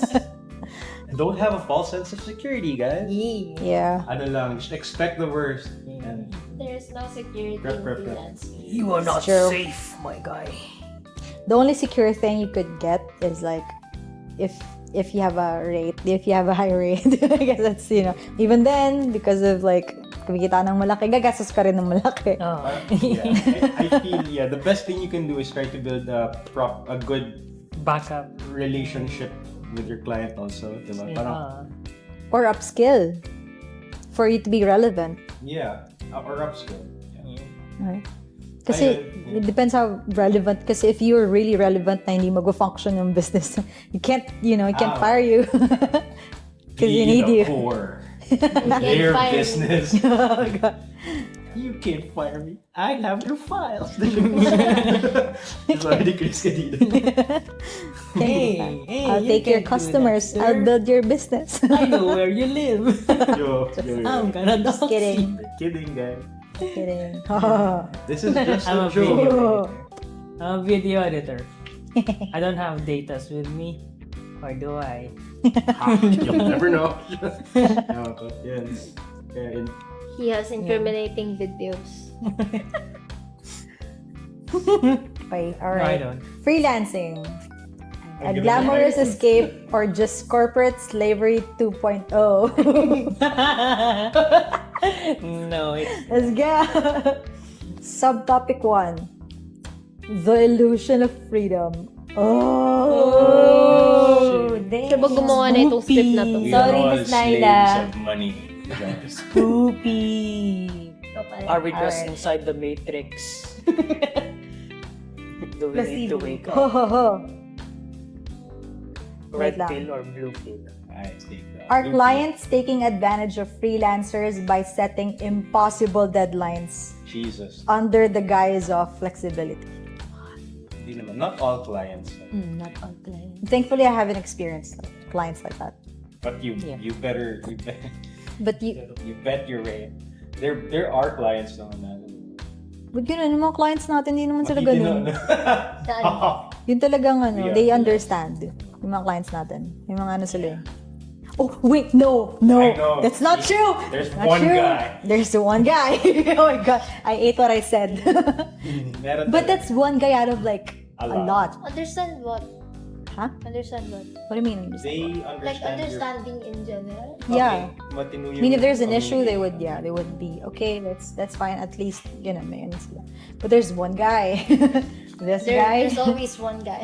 Is it the guy that you're telling me Yes, to that's the same work guy. The with? same guy. There's always one guy. I've known who you are. I heard rumors about you, good sir. May ganun. Don't wanna work with you What's again, the name my guy. again? I Pero can't mostly say. siguro yung mga You're ganong client, online. kapag yung, Say. yung platform na pinuntahan mo is hindi din secure. Was it? Pero sa letter Upwork, K? nakakalusot pa rin palang mga ganong client. Yeah. Madami. Totoo. Akala ko kasi kapag may platform ka, secure na din yung ano. So the security of the platform is at least you have a chance of Mahabol na sila. Mga 60-70% chance. so if Yeah. what she's saying is if 100% scam si client, so the platform will have steps to check if they're a scam. So 10% off of like the 100%. 90% is like the tools that they would, they have after they posted the job, which is, during the messages, right? Since they have access to the messages, they would be able to see, like say for example, they sent you a file, some messages, and then, may program sila dun sa messages center nila to check if that file is like malicious. Then they would tell you immediately like, hey, this file might contain malicious, ganon. So be careful, parang ganyan. Spam, might be scamming. Also, I guess may pseudo security kasi di ba may rating system. Yeah, that's So true. parang, okay, dami naman makagdan. Parang Madami. ginagawa 5-star, niya 4-star. sa Shopee, ganun. Yeah. Parang Shopee lang na nagsashop ng client. And you can report the client. So para pag-report, i-delete nila yung file or i-delete nila yung account, i-block nila yung parang Yung ISP. Para hindi hindi pwede gumawa ng ibang. Ng bagong account din sila makata. Yun. Yeah, I guess yung ratings. So, di ba ang trick sa pag na-block yung IP mo, papakabay ka ng bagong router? Really? Pwede mo papalitan yung IP mo actually sa They're the same ISP thing, mo. Yung router, I don't know, Yung not a ISP techie thing. static IP. So, tatawagan mo yung ISP mo, pwede papalitan ng IP. Oh! IP address. IP address. Ilang beses ka pwede magpalit ng IP address? Depende yung ibang ISP Isa ng idea kung paano gawin. Hindi naman kasi hindi lang naman IP, pati yung location mo. Yeah. Or maybe the computer that you're using. Pwede. Saka hindi ka pwedeng authenticate ng ulit ng... Yeah. So, pick your client at your own risk. That's true. Yeah. So have to be really careful. But have hope kasi madaming magagandang clients. Yes. That's true. It's True. Yeah. Or madaming yes. Meh. Madami meh. Siguro sinaswerte lang kami. Tapos, JB, JB? Bakit may meka na to? Kisik-kisik, JB. I'm sure. Ganun sa possibility. Next question. Uy, kayo naman. Van, Oo nga. Dan, next question, Dan. Go. Yung number 5, yung number Pick 5. one. Any question, pick one. Next question. Let's go. Next question. Can freelancers ever truly control their schedules or are they always at the mercy of clients' deadlines? well, I'm lost, bro. Kung hindi, kung hindi... Number 5, dito. Yeah. Kasi, Kung hindi... kung malayo sa reality yung deadline, or if it's not... What's the word? Hindi siya... If it's not detrimental to the whole project itself, you should be able to talk to your client that, hey, maybe we could squeeze a little, time in. If the deadline's not justifiable to the job, parang kung hindi You can. naman siya kaya. Pero kapag talagang it's Absurd. yeah. Pag talaga importante talaga yung deadline, I think you can't. Although, can freelancers ever really truly control their schedules? Kasi yung mga like may designated or may preferred schedule so talaga si client na hinahanap, diba? And they just find freelancers fit for the job. Oh. Kung contractual, kung hourly, I mean, you're at the mercy of your schedule, your client's given schedule. Pag project-based, may deadline ka, do whatever you want. Just make sure though na Ma-meet mo yung deadline. ma-meet mo yung pag deadline. project-based, ikaw usually nagbibigay ng gano'n mo katagal matapos yung shit. 3 weeks. Give me 3 weeks. This is a hard project. Para kahit Give me- matulog ka ng isang linggo, diba? You have to pay me 3 weeks worth of my Hindi, no? time. Pero yun nga, para kasi kasi art talaga yung project. Ikaw mag-set ng kasi ikaw yung expert dun pag about art. So, Kung gaano katagal kung gaano katagal produce. yung isang project, tas illustration. Tapos, hindi ka masakal kasi you can maybe finish an illustration within a day. So, sabihin mo, I can finish this within 3 days. Meron pa 2 days sa pahinga, so hindi ka magagahol. Yeah, Also, I that's the guess, strategy. I think, yeah, as long as you're able to like, and in a sense, as a freelancer, you have control over your schedules. Kasi naman, you can talk to many clients. Before you agree to Before the you job. agree to the job, you can ask them if they can parang accommodate the schedule that you prefer. Yeah. Tapos piliin mo yung Yung fitting sa'yo. yung fit para sa'yo. That's why, ayun yung luxury ng freelancing. Pick and choose. Yeah. What Multiple client works for you. Ganun, baga. Hindi ka tayo ulit sa... I mean, sa real life, ganun din naman. Pero kailangan mo mag-travel. Pwede mo pala sila tawagan. Ay, hindi ba siya?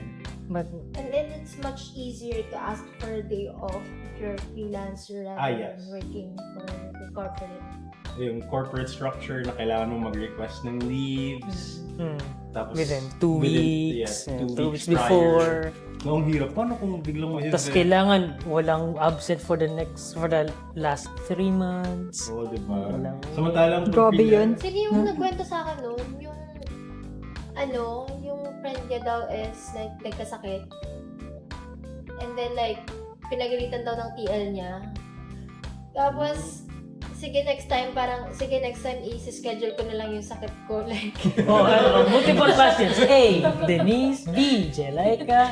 Si ayun, si July. July. Sabi niya, sige, i-schedule ko na lang Name next drop month. ka. Siya yung nagkasakit. Yung pinagalitan ng OS. Oo, yung pinagalitan ng OM.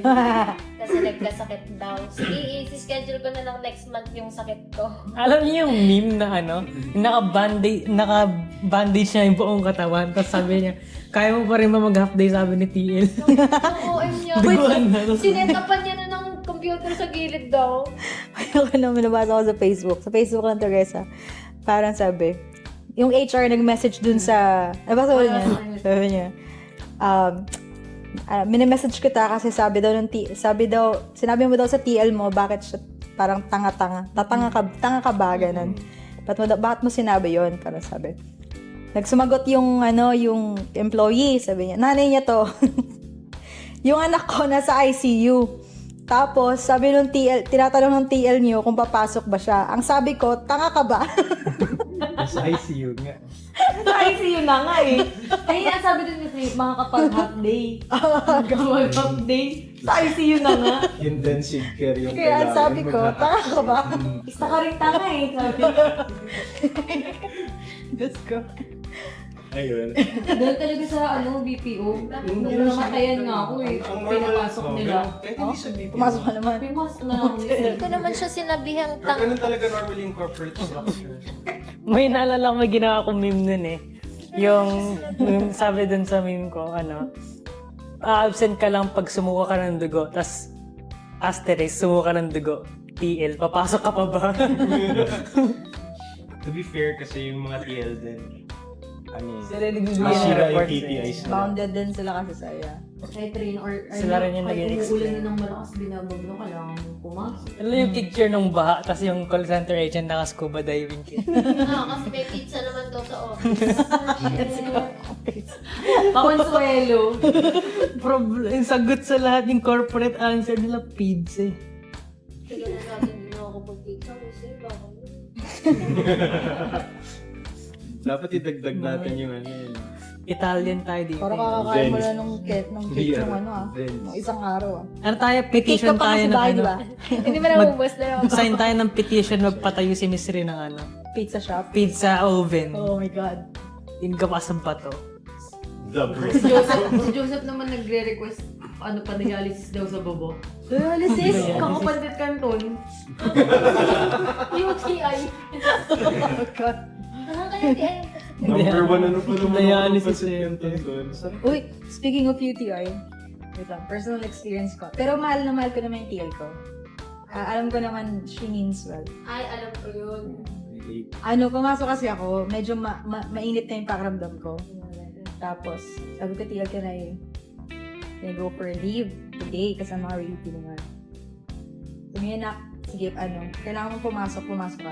So, pagpasok ko, naamoy na ako ng lagnat. But, hindi naman niya ako pinagtrabaho. So, what I did was like, tulog lang ako sa office. Tapos, pagkagising ko, out na. As in, pagkagising ko, lantang gulay na ako. Yeah. But In hospital. Nasa clinic ka naman. no, I was in the Bay Area. Di ba ano nila yun? Parang magiging problema nila is ever na mangyari sa'yo sa loob ng... Liable sila lang. So what happened was, pinahatid naman niya ako sa co-worker namin Sa hospital. sa hospital. But what ended up happening was, had to like stay in the hospital for 1 week. What the shit? You got your leave. Nakalib ka na sa hospital nga lang. Yeah. So your team leads may mean well. They're just doing their jobs, Yeah. but like at the end of the day, it's still your health. So you have to prioritize. At the time kasi parang ano lang, ewan ko, parang siguro ano na ako noon, wala na ako sa utak. Kasi natutulog na ako eh. Dazed and confused na si Miss Rio. Kasi kung pumunta ka sa clinic ng ng office, bibigyan lang sa'yo by Jessica kung may pandemic. I don't remember. They probably Bill, gave me may cancer medicine. na ako. Probably gave me medicine. I just don't remember. But yeah. Yung sa akin talaga yung, ano ko yun eh, nag-ano ako ng Miss Rie, ano yan, BPO din. Siyempre, yung goal ko, ma-promote ASAP, diba? 6 months, wala akong absent, wala akong minutong late, wala akong leaves, mataas na yung stats ko. Kasi requirement yun sa ano eh. Yeah. Dapat Tapos 6 alam mo months. ba, mga 5 months, 12 days in. Parang literal, magsi 6 months mag-apply na ako. Nagka-dengue ako. Tapos, nasa hospital ako ng 1 linggo. Tapos wala na. Yun na, pagbalik ko, sabi ko, okay lang po mag-apply pa. Kasi sick leave naman, dengue kasi yun. So wala, hindi na ako Hindi ka na eligible. Hindi na ako eligible for promote up. Alis ako. Dahil. Ang lungkot nun. Sayang. Mosquito Talaga quarantine. yung lamok na kumagat Isang sa'yo. lambok, bro. 6 months of my life. You ruin it. Ruined by a fucking mosquito. Sa isang kagat. Isang kagat na ulan. Demoted na ganun. Isang kagat na wala lahat. Sobrang depressed ka. Man, Birthday ko pa no. Yung nasira din ang birthday ko. Kasi mag-birthday ako na. Tapos doon ako nakagat ng idiot na lang. naka 1 year anniversary ka. Kaka 1 year anniversary mo lang pala. Ay, ilang years na ba yan? 6 months, mga 5 months yun pala. Kaka year anniversary mo pala nung nakarang araw na nakagat ka ng lamok tapos hindi ka na-promote. Hindi naman, matagal na yan. Ayun. Alright. Where were we? Alright, next question. Do freelancers regret trading job security for what they thought would be flexible, stress-free work? Yes?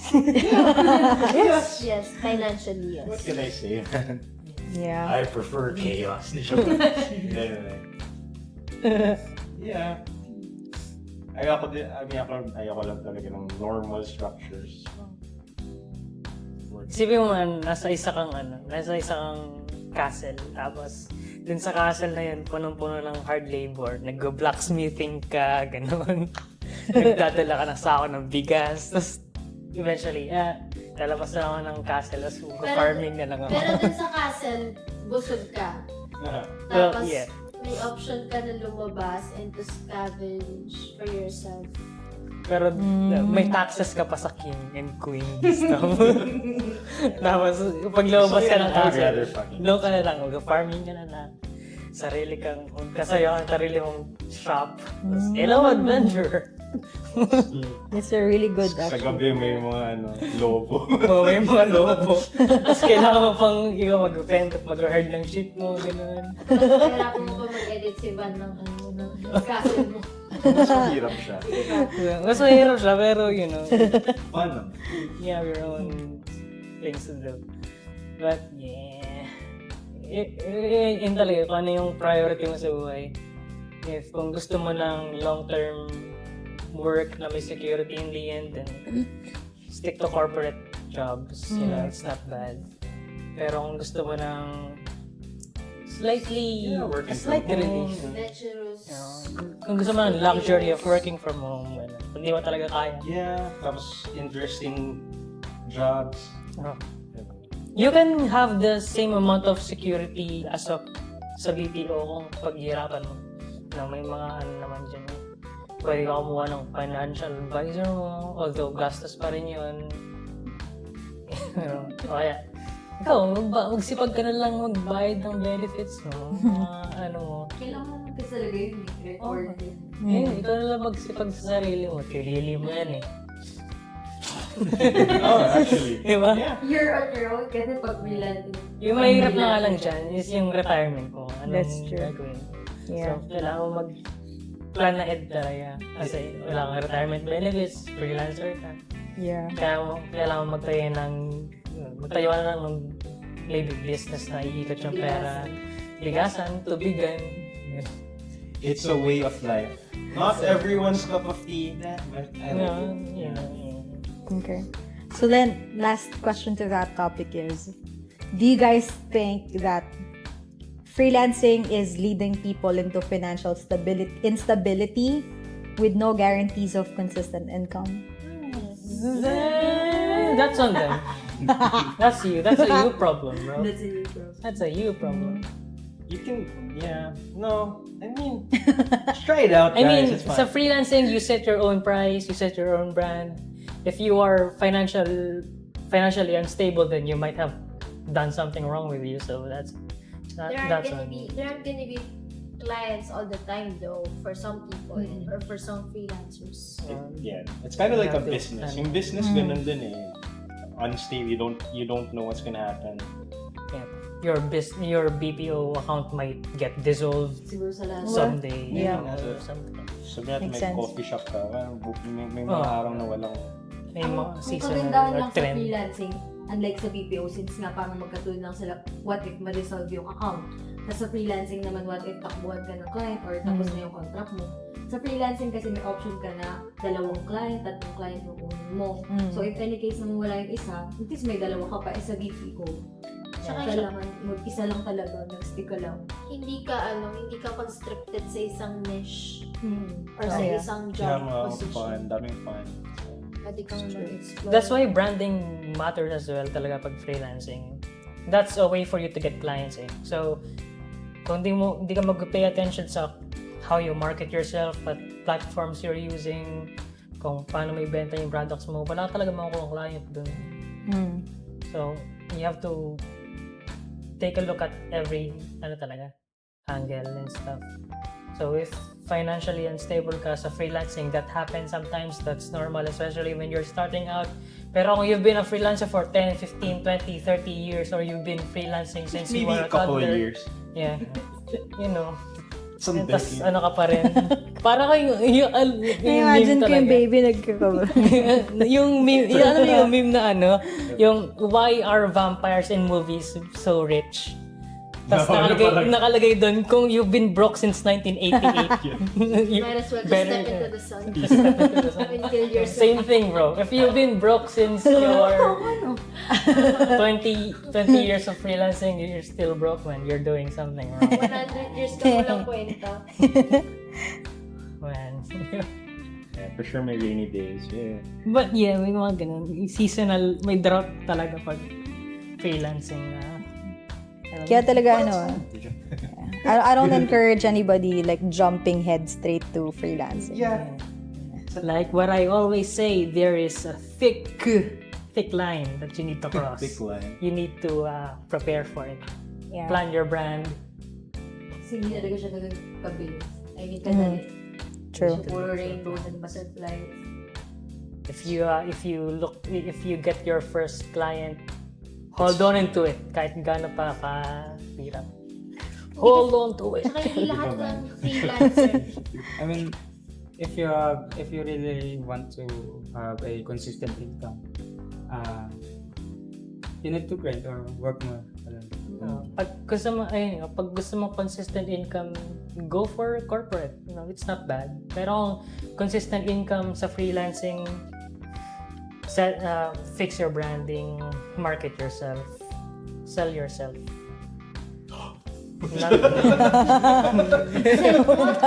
Sell your brand. Sell your soul. Sell your brand. Sell your soul. Sell your brand. Yeah. Don't take it out of context. Mm-hmm. Welcome to another episode of Rcruit Asia Out of Context. Is selling your body considered freelancing? Oo, ano? Kind of is. Hits all the marks, you know what I mean? Yeah, you are your own boss, you have your own time. You are your own boss. You are your own product, you know. Your product. Literally. You are your own. So yeah. Not everyone. Imagine mo portfolio mo magazine, no? Siguro naman. For picture mo. Depende kasi sa niche mo. Technically, actors are the same. Baka sa ayun yung niche mo, di ba? Remember, Selling folks, yourself. alam mo yun, if they are in front of camera, they are actors. Di ba yung ganun talaga? Ano? May ganun talaga. Depende sa ano. May ganun talaga. Portfolio din sila. Eh? Modeling. Yes. meron. Is freelancing making people more selfish? Focused only on their own survival in the gig community or economy, while the idea of loyalty or team collaboration dies. No. No. Since I'm working with a team, no. For me, it's a no. But I don't know. I can't speak for anyone. I can't speak for everyone. I'm not the freelancer. I'm not the Harry Roque of freelancing, bros. But yeah, for me, it's not necessarily because there are a lot of freelancing communities out there that shares or barters knowledge. You have Facebook communities, Instagram communities. We have Reddits about freelancing all around. We have Upwork, which is a collaboration of clients and freelancing all around the world. So I don't necessarily think that's the case. That you may encounter selfish freelancers because we can't blame them. They are competing as well. Kasi, especially kung yung product nila is medyo trendy, so kailangan talaga nila mag-compete and stuff. Pero hindi naman laging ganun yung case. It's not necessarily being selfish. It's just that somebody's trying to sell their brand, therefore they would prefer themselves over someone else. Do you know what I learned all through the years of freelancing? What po? Is that you don't sell yourself. You just talk about your talents. You just talk about how you can help the client. Talk about the client more. Talk about what their issues are or have them tell you what their issues are first, and then understand their pain points, understand what challenges they've overcome or they want to overcome, and then just share trades or just share whatever you think could help them. Don't sell yourself too much. Sorry, man. Your alarm clock? That's me. I got you. I'm gonna give you a call. Yeah, I like that actually. They're so used to elevator pitches. Seriously, if you're in the recruitment world, you hear a lot of people selling their stuff. You just really want to talk to like a normal person. At the end of the day, they would remember you for that instead of the others. This guy can really help me, man. Yeah. Trade secret. Digital coach Riri tip Oh my number God, one. Tip of the day. Ito naman sila. But what do you guys think though? Saan yung question? The selfish thing, it's true. I resonate with what Chris said actually. That is the question, man. Especially when, I don't have a paper, bro. may mga clients kasi na they're hiring us because they're tired of freelancers. So they want a team, right? And then we're a team, guys, by the way. We're working as an agency. So we apply for jobs as an agency, as a team. Ow.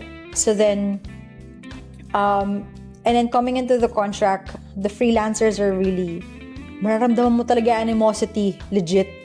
Yung tipong, they're really scared to tell us stuff, right? Because they feel like We're gonna replace them. we're gonna take their jobs away.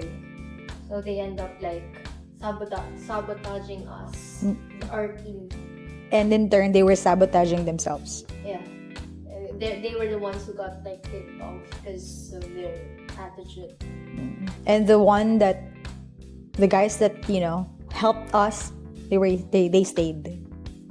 Because the client saw that, this person is like really Nice. Okay, good ending. value teamwork. Kala kasi, that's good for you. Yeah. Sucks on that. Yeah. Ha! Got you, me. So, hindi talaga siya, yeah. You're like, Ay, wala you're akong being page paid na to yan. do your job. Para kasi sa client, like, binabayaran kita para gawin yung trabaho mo, hindi, not to fit on each other. Yeah. Parang ganun. Ang chaotic nun sobra. Like, and it happened a lot of times because, we had to enter into a team. Tim, you guys were really like, the account like we worked with, Yeah. we're pioneers, so we didn't really have it. But like the accounts that, that we, Nyla, right? We worked with. And that's not the only like account. Honestly, may mga iba pa na ganun din. Yeah. Yeah. Being selfish doesn't really work. Because like the client would know about it.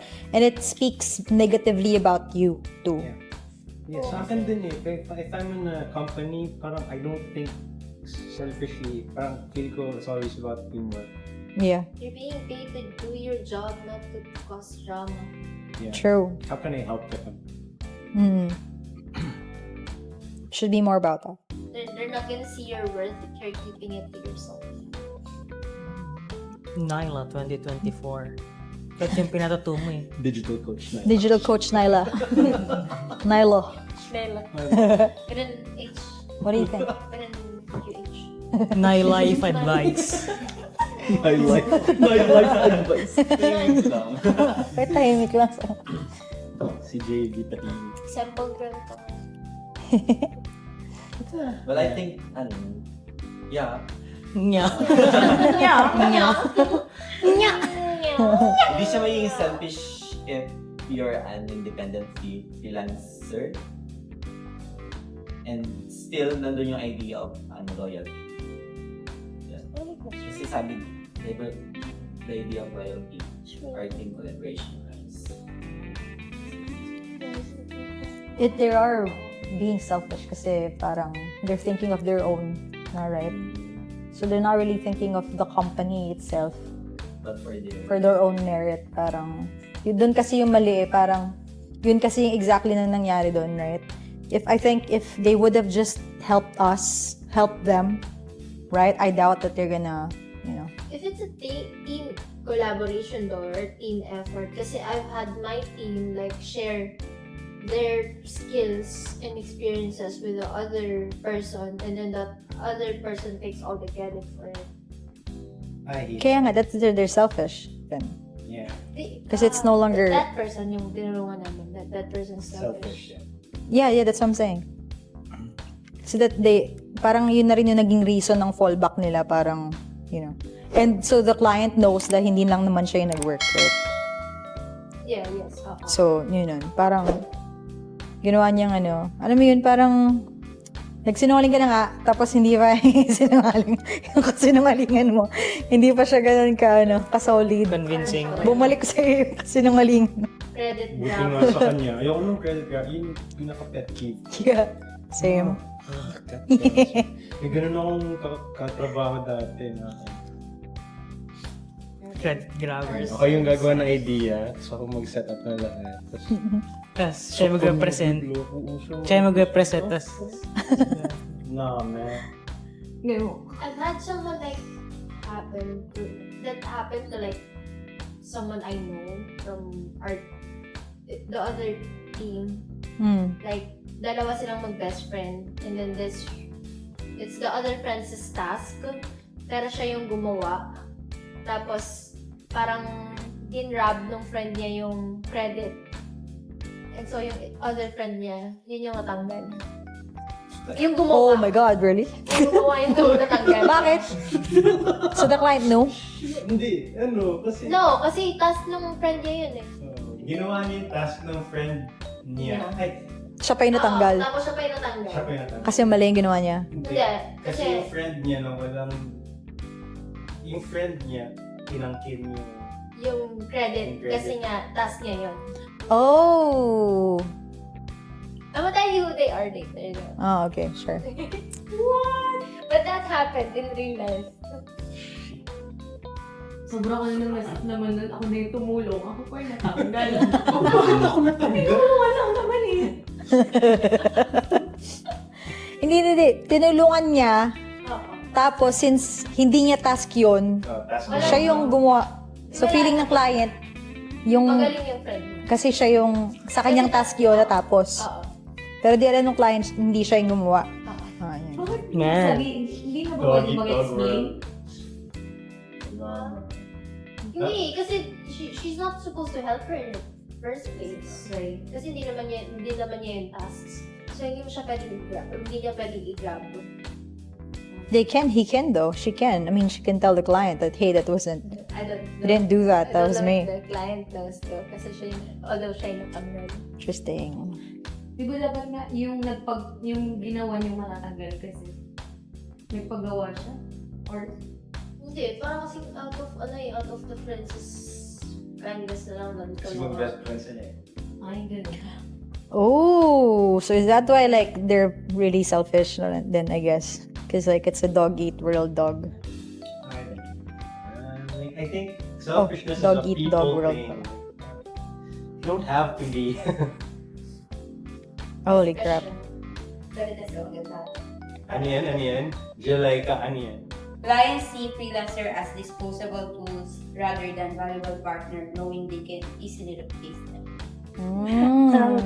I mean, some clients do for sure. Pero kasi kapag yung, kunyari VA, tapos nag-build naman na sila ng relationship sa client. Sulit. Parang ano na lang din yun, consensya na lang din ng client yun. Disposable. Disposable, grabe naman. Disposable. Papayag lang akong disposable kung 50,000 yan. Wow.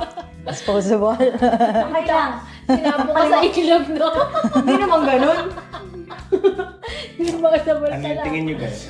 Well, Hindi sa ano. I think Ganun tayo, ganun. Ganun. Oh, Reniel. Ako na parang ako na siya. Ito yung tanong Hindi mo. ko nabasa. Sorry. Ano ito? Sa special. Yung klase na sa special na karamihan ng clients, sa tingin ko, kasi parang alam, ay, hindi pala. Ang sulit. Tinignan ba? Oo na, as long as alam mo, maganda yung sahod, kahit paiba ako ng clients, hindi na disposable lang, basta maganda yung bigay. Oo na. Ano ka, babes? Big pala ito eh. Ayun yung sikat. Bakit pa iba-iba kang client tas disposable ka? Hindi nila na disposable lang ako. Kung inisip daw ng clients na Oo, kahit yung perspective na, sige ng clients na yun. So how could client give you a higher rate if you're disposable? Hindi, I mean, parang ano lang, parang gagamitin ka lang nila, hire ka lang nila para sa particular task na to, tapos after na to, tanggal ka na, parang ganun kasi tayo ng May sagot ako. Okay lang basta may malaking pera. Okay lang, okay lang kita, gano'n. Oo, walang maging tao. Ayaw mo na ba? Alam kasi di ba naman? Sa akin naman, feeling ko hindi naman ganun tumingin yung client sa mga freelancers eh. Kasi sa clients na nakatrabaho ko na ganun, kahit parang na-hit ko na yung part na need nila, ganun, binibigyan pa rin nila ako ng trabaho kahit na alam mo yun. Tapos na ganun, hindi naman nila ako basta-basta binitawan, gano'n. Hindi naman nila ako tinignan as disposable for me lang. Tas, tsaka lang din, kapag kunyari, VA, gano'n. Syempre, magkakaroon kayo ng bond ni client yan kasi sobrang dikit kayo eh. Partner kayo niyan kasi nga assistant ka niya eh. So, parang, bilang tao, gano'n. Syempre, parang di mo naman agad-agad tatanggalin lang yung nagkaroon ka na ng, tawag na ito? Relationship. Like yung sa VA mo nga. Tapos, nabigay mo na lahat ng files mo, nabigay mo na lahat ng information mo. Tapos, itatapon mo lang agad kasi kailangan mo ng, ba? Yun na, corny. Cold. Cold day, Sa ano na for me, siguro depende. Depende kasi, kunyari, example, pwede ba ito sabihin, sa vape? Or, hindi, iba na lang. Pero yun yung, Naisip. ayun yung idea. Kunyari, hindi mo nabibigay yung parang satisfaction ng client mo. Ayun, parang, ano ka lang, madali ka lang talaga marireplace. Sa bagay. Damn. Chris. Well, certainly, may mga clients na mag-ditch na lang talaga ng freelancers. Pero that's the benefit of asking down payments first before you give the full product. You know? Ayun yung question kanina, yung false sense of security thing na yung client naman na to babayaran ako after matapos yung project eh. There's no guarantee there kasi wala ka naman na-establish yung security. So the best thing you could really do in order for them to not to ditch you is to ask them down payments or pay first. Pero yun, may mga client talaga na they would replace a freelancer because maybe they see them as a tool or mga ganun. Pero it is what it is. May mga ganun talaga. Pero most of the time, that's not gonna be the case. Meron mga clients na makakausap ka, tapos magkaka-transaction kayo successfully, and then hindi ka na babalikan. Nonetheless, they would see you as one of the freelancers who they had a successful transaction with without any problem. So you would be one of their fallback options. Ganun. Maybe along the way, after ng project mo sa kanila, may nakita sila much better.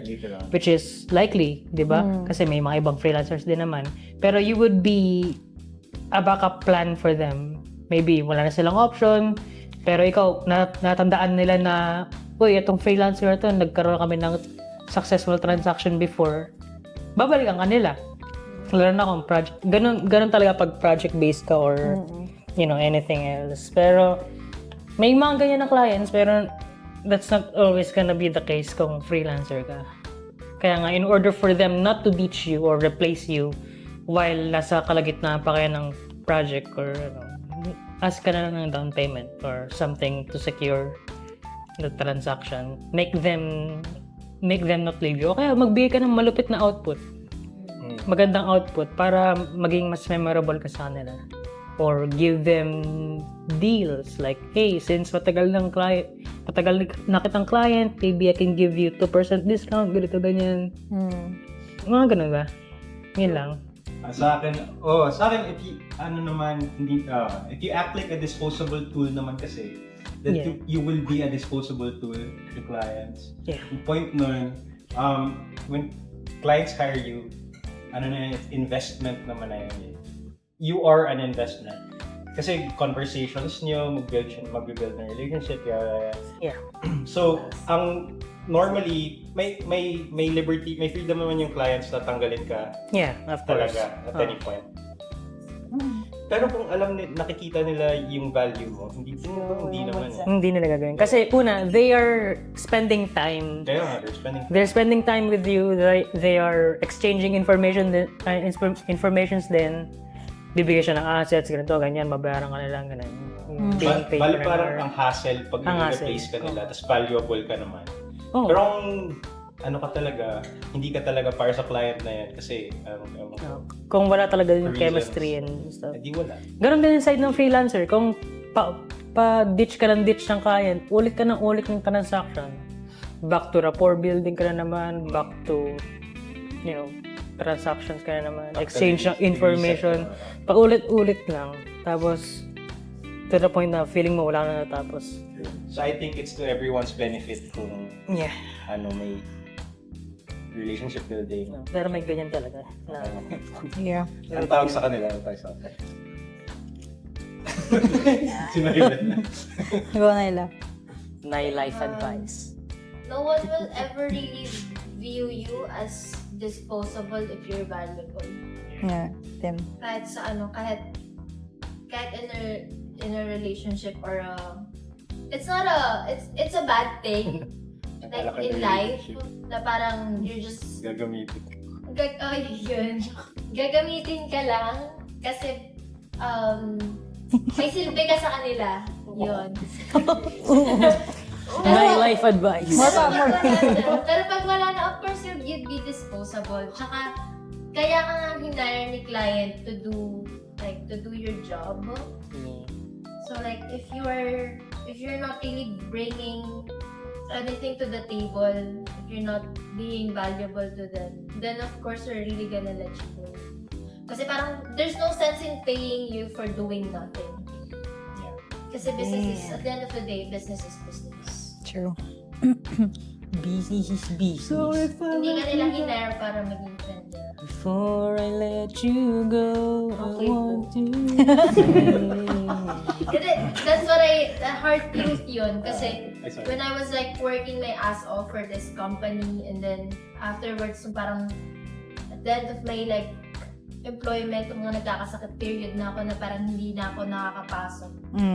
Parang hindi mo na mararamdaman yung Ay, sorry. hindi mo na mararamdaman yung support nila kasi nga they're really just paying you to do your job. So like the side excuses are not really like taken into account anymore because you're no longer valuable to the team or to the company.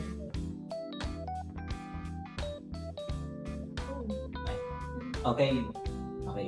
So, siguro may mga clients pa rin talaga na like, they see freelancers as disposable tools lang. Pero, in my experience kasi, like,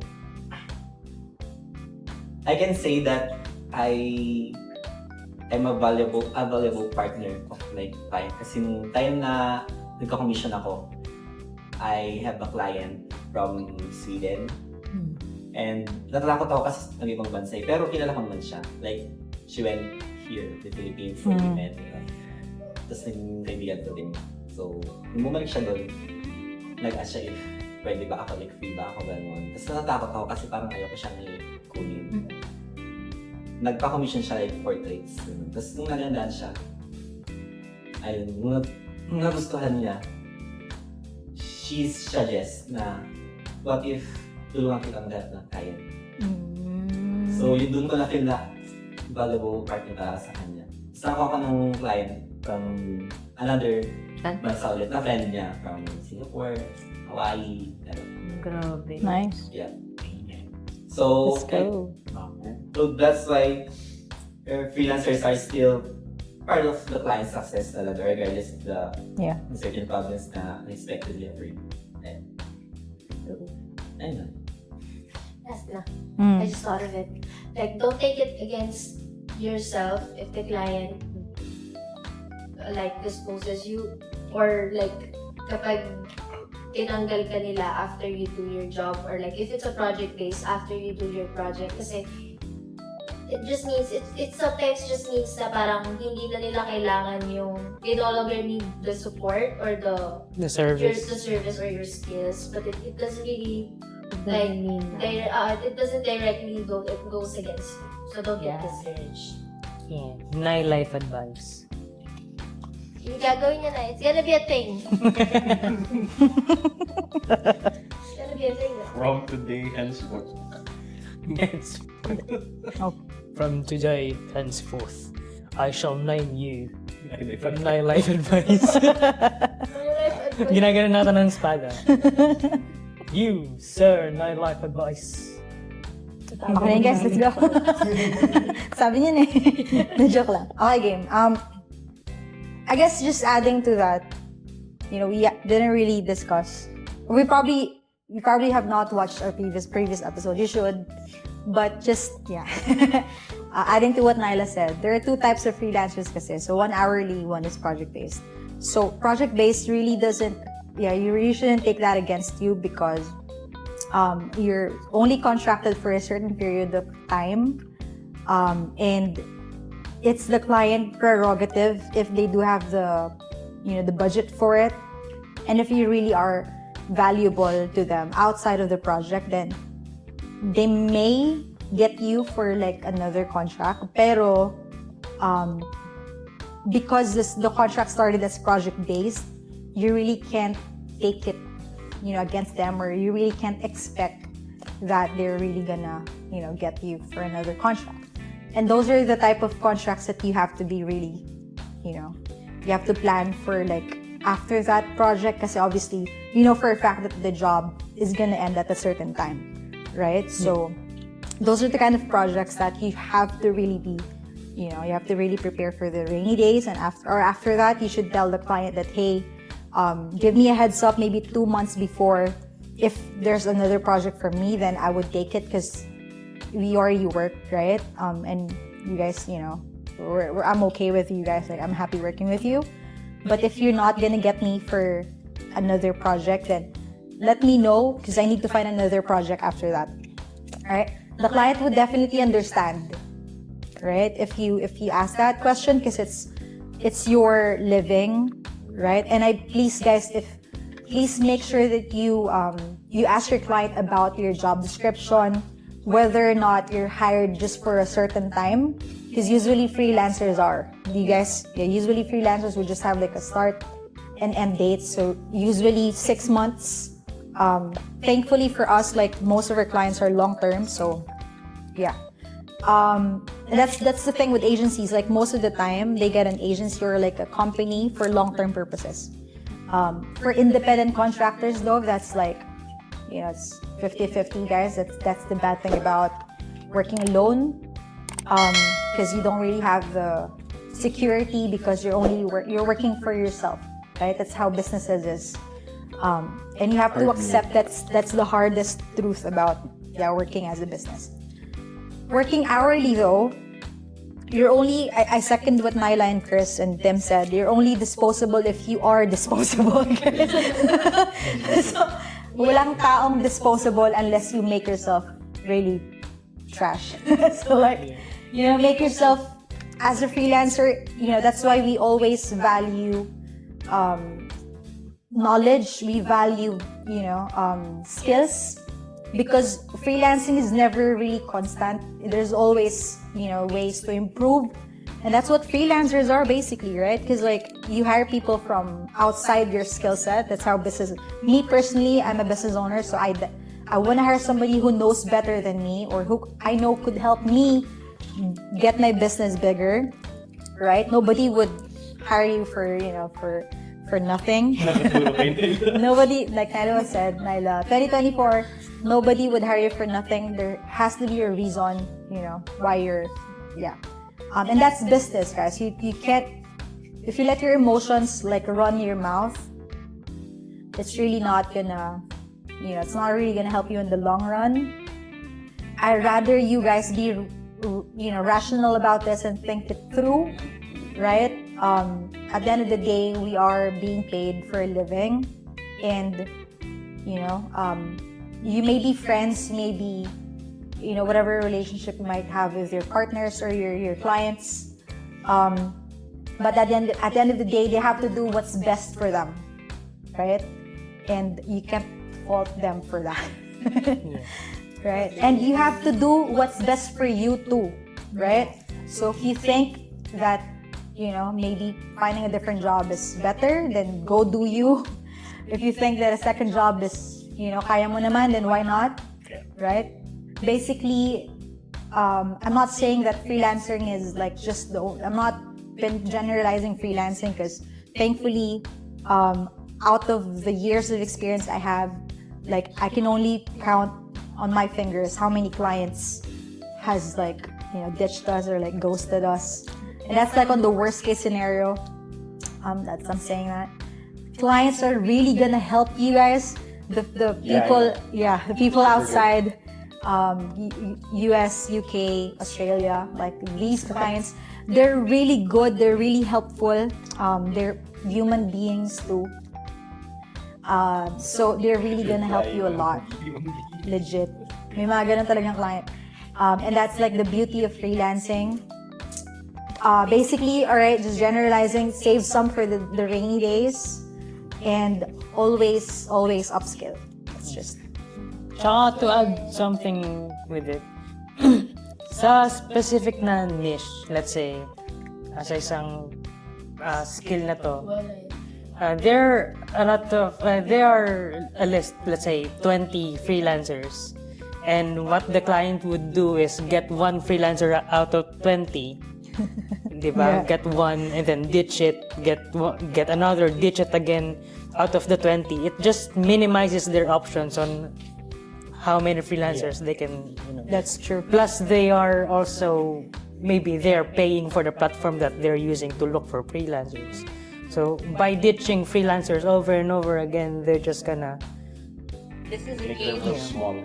make their world smaller. Yun yung, yeah, that's what I'm trying to imply. So, that's why sobrang rare din ng mga ganyang clients na mandi-ditch, or kung ditch ka man nila, there could be a reason behind it why maybe na-bankrupt sila all of a sudden, Pero, it's a rare case scenario, I think. Pero, yun nga, save some for the rainy days. Save some for the rainy days. Let's go. Prepare for winter. Winter's coming. Save for Christmas. Save for Christmas. Okay, so that's gonna wrap up. We're gonna wrap up the episode from here. If you like what you heard, please leave us. Yeah. Oh, yeah. 20K subs pala sa YouTube. Let's go. Thank you for subbing. We appreciate it. Thank you. Let's reach 30K subs. Why not? Because I know you guys support us enough. You can do that. So please share it to your freelancing friends or your unemployed friends who wants to be freelancers. Why not?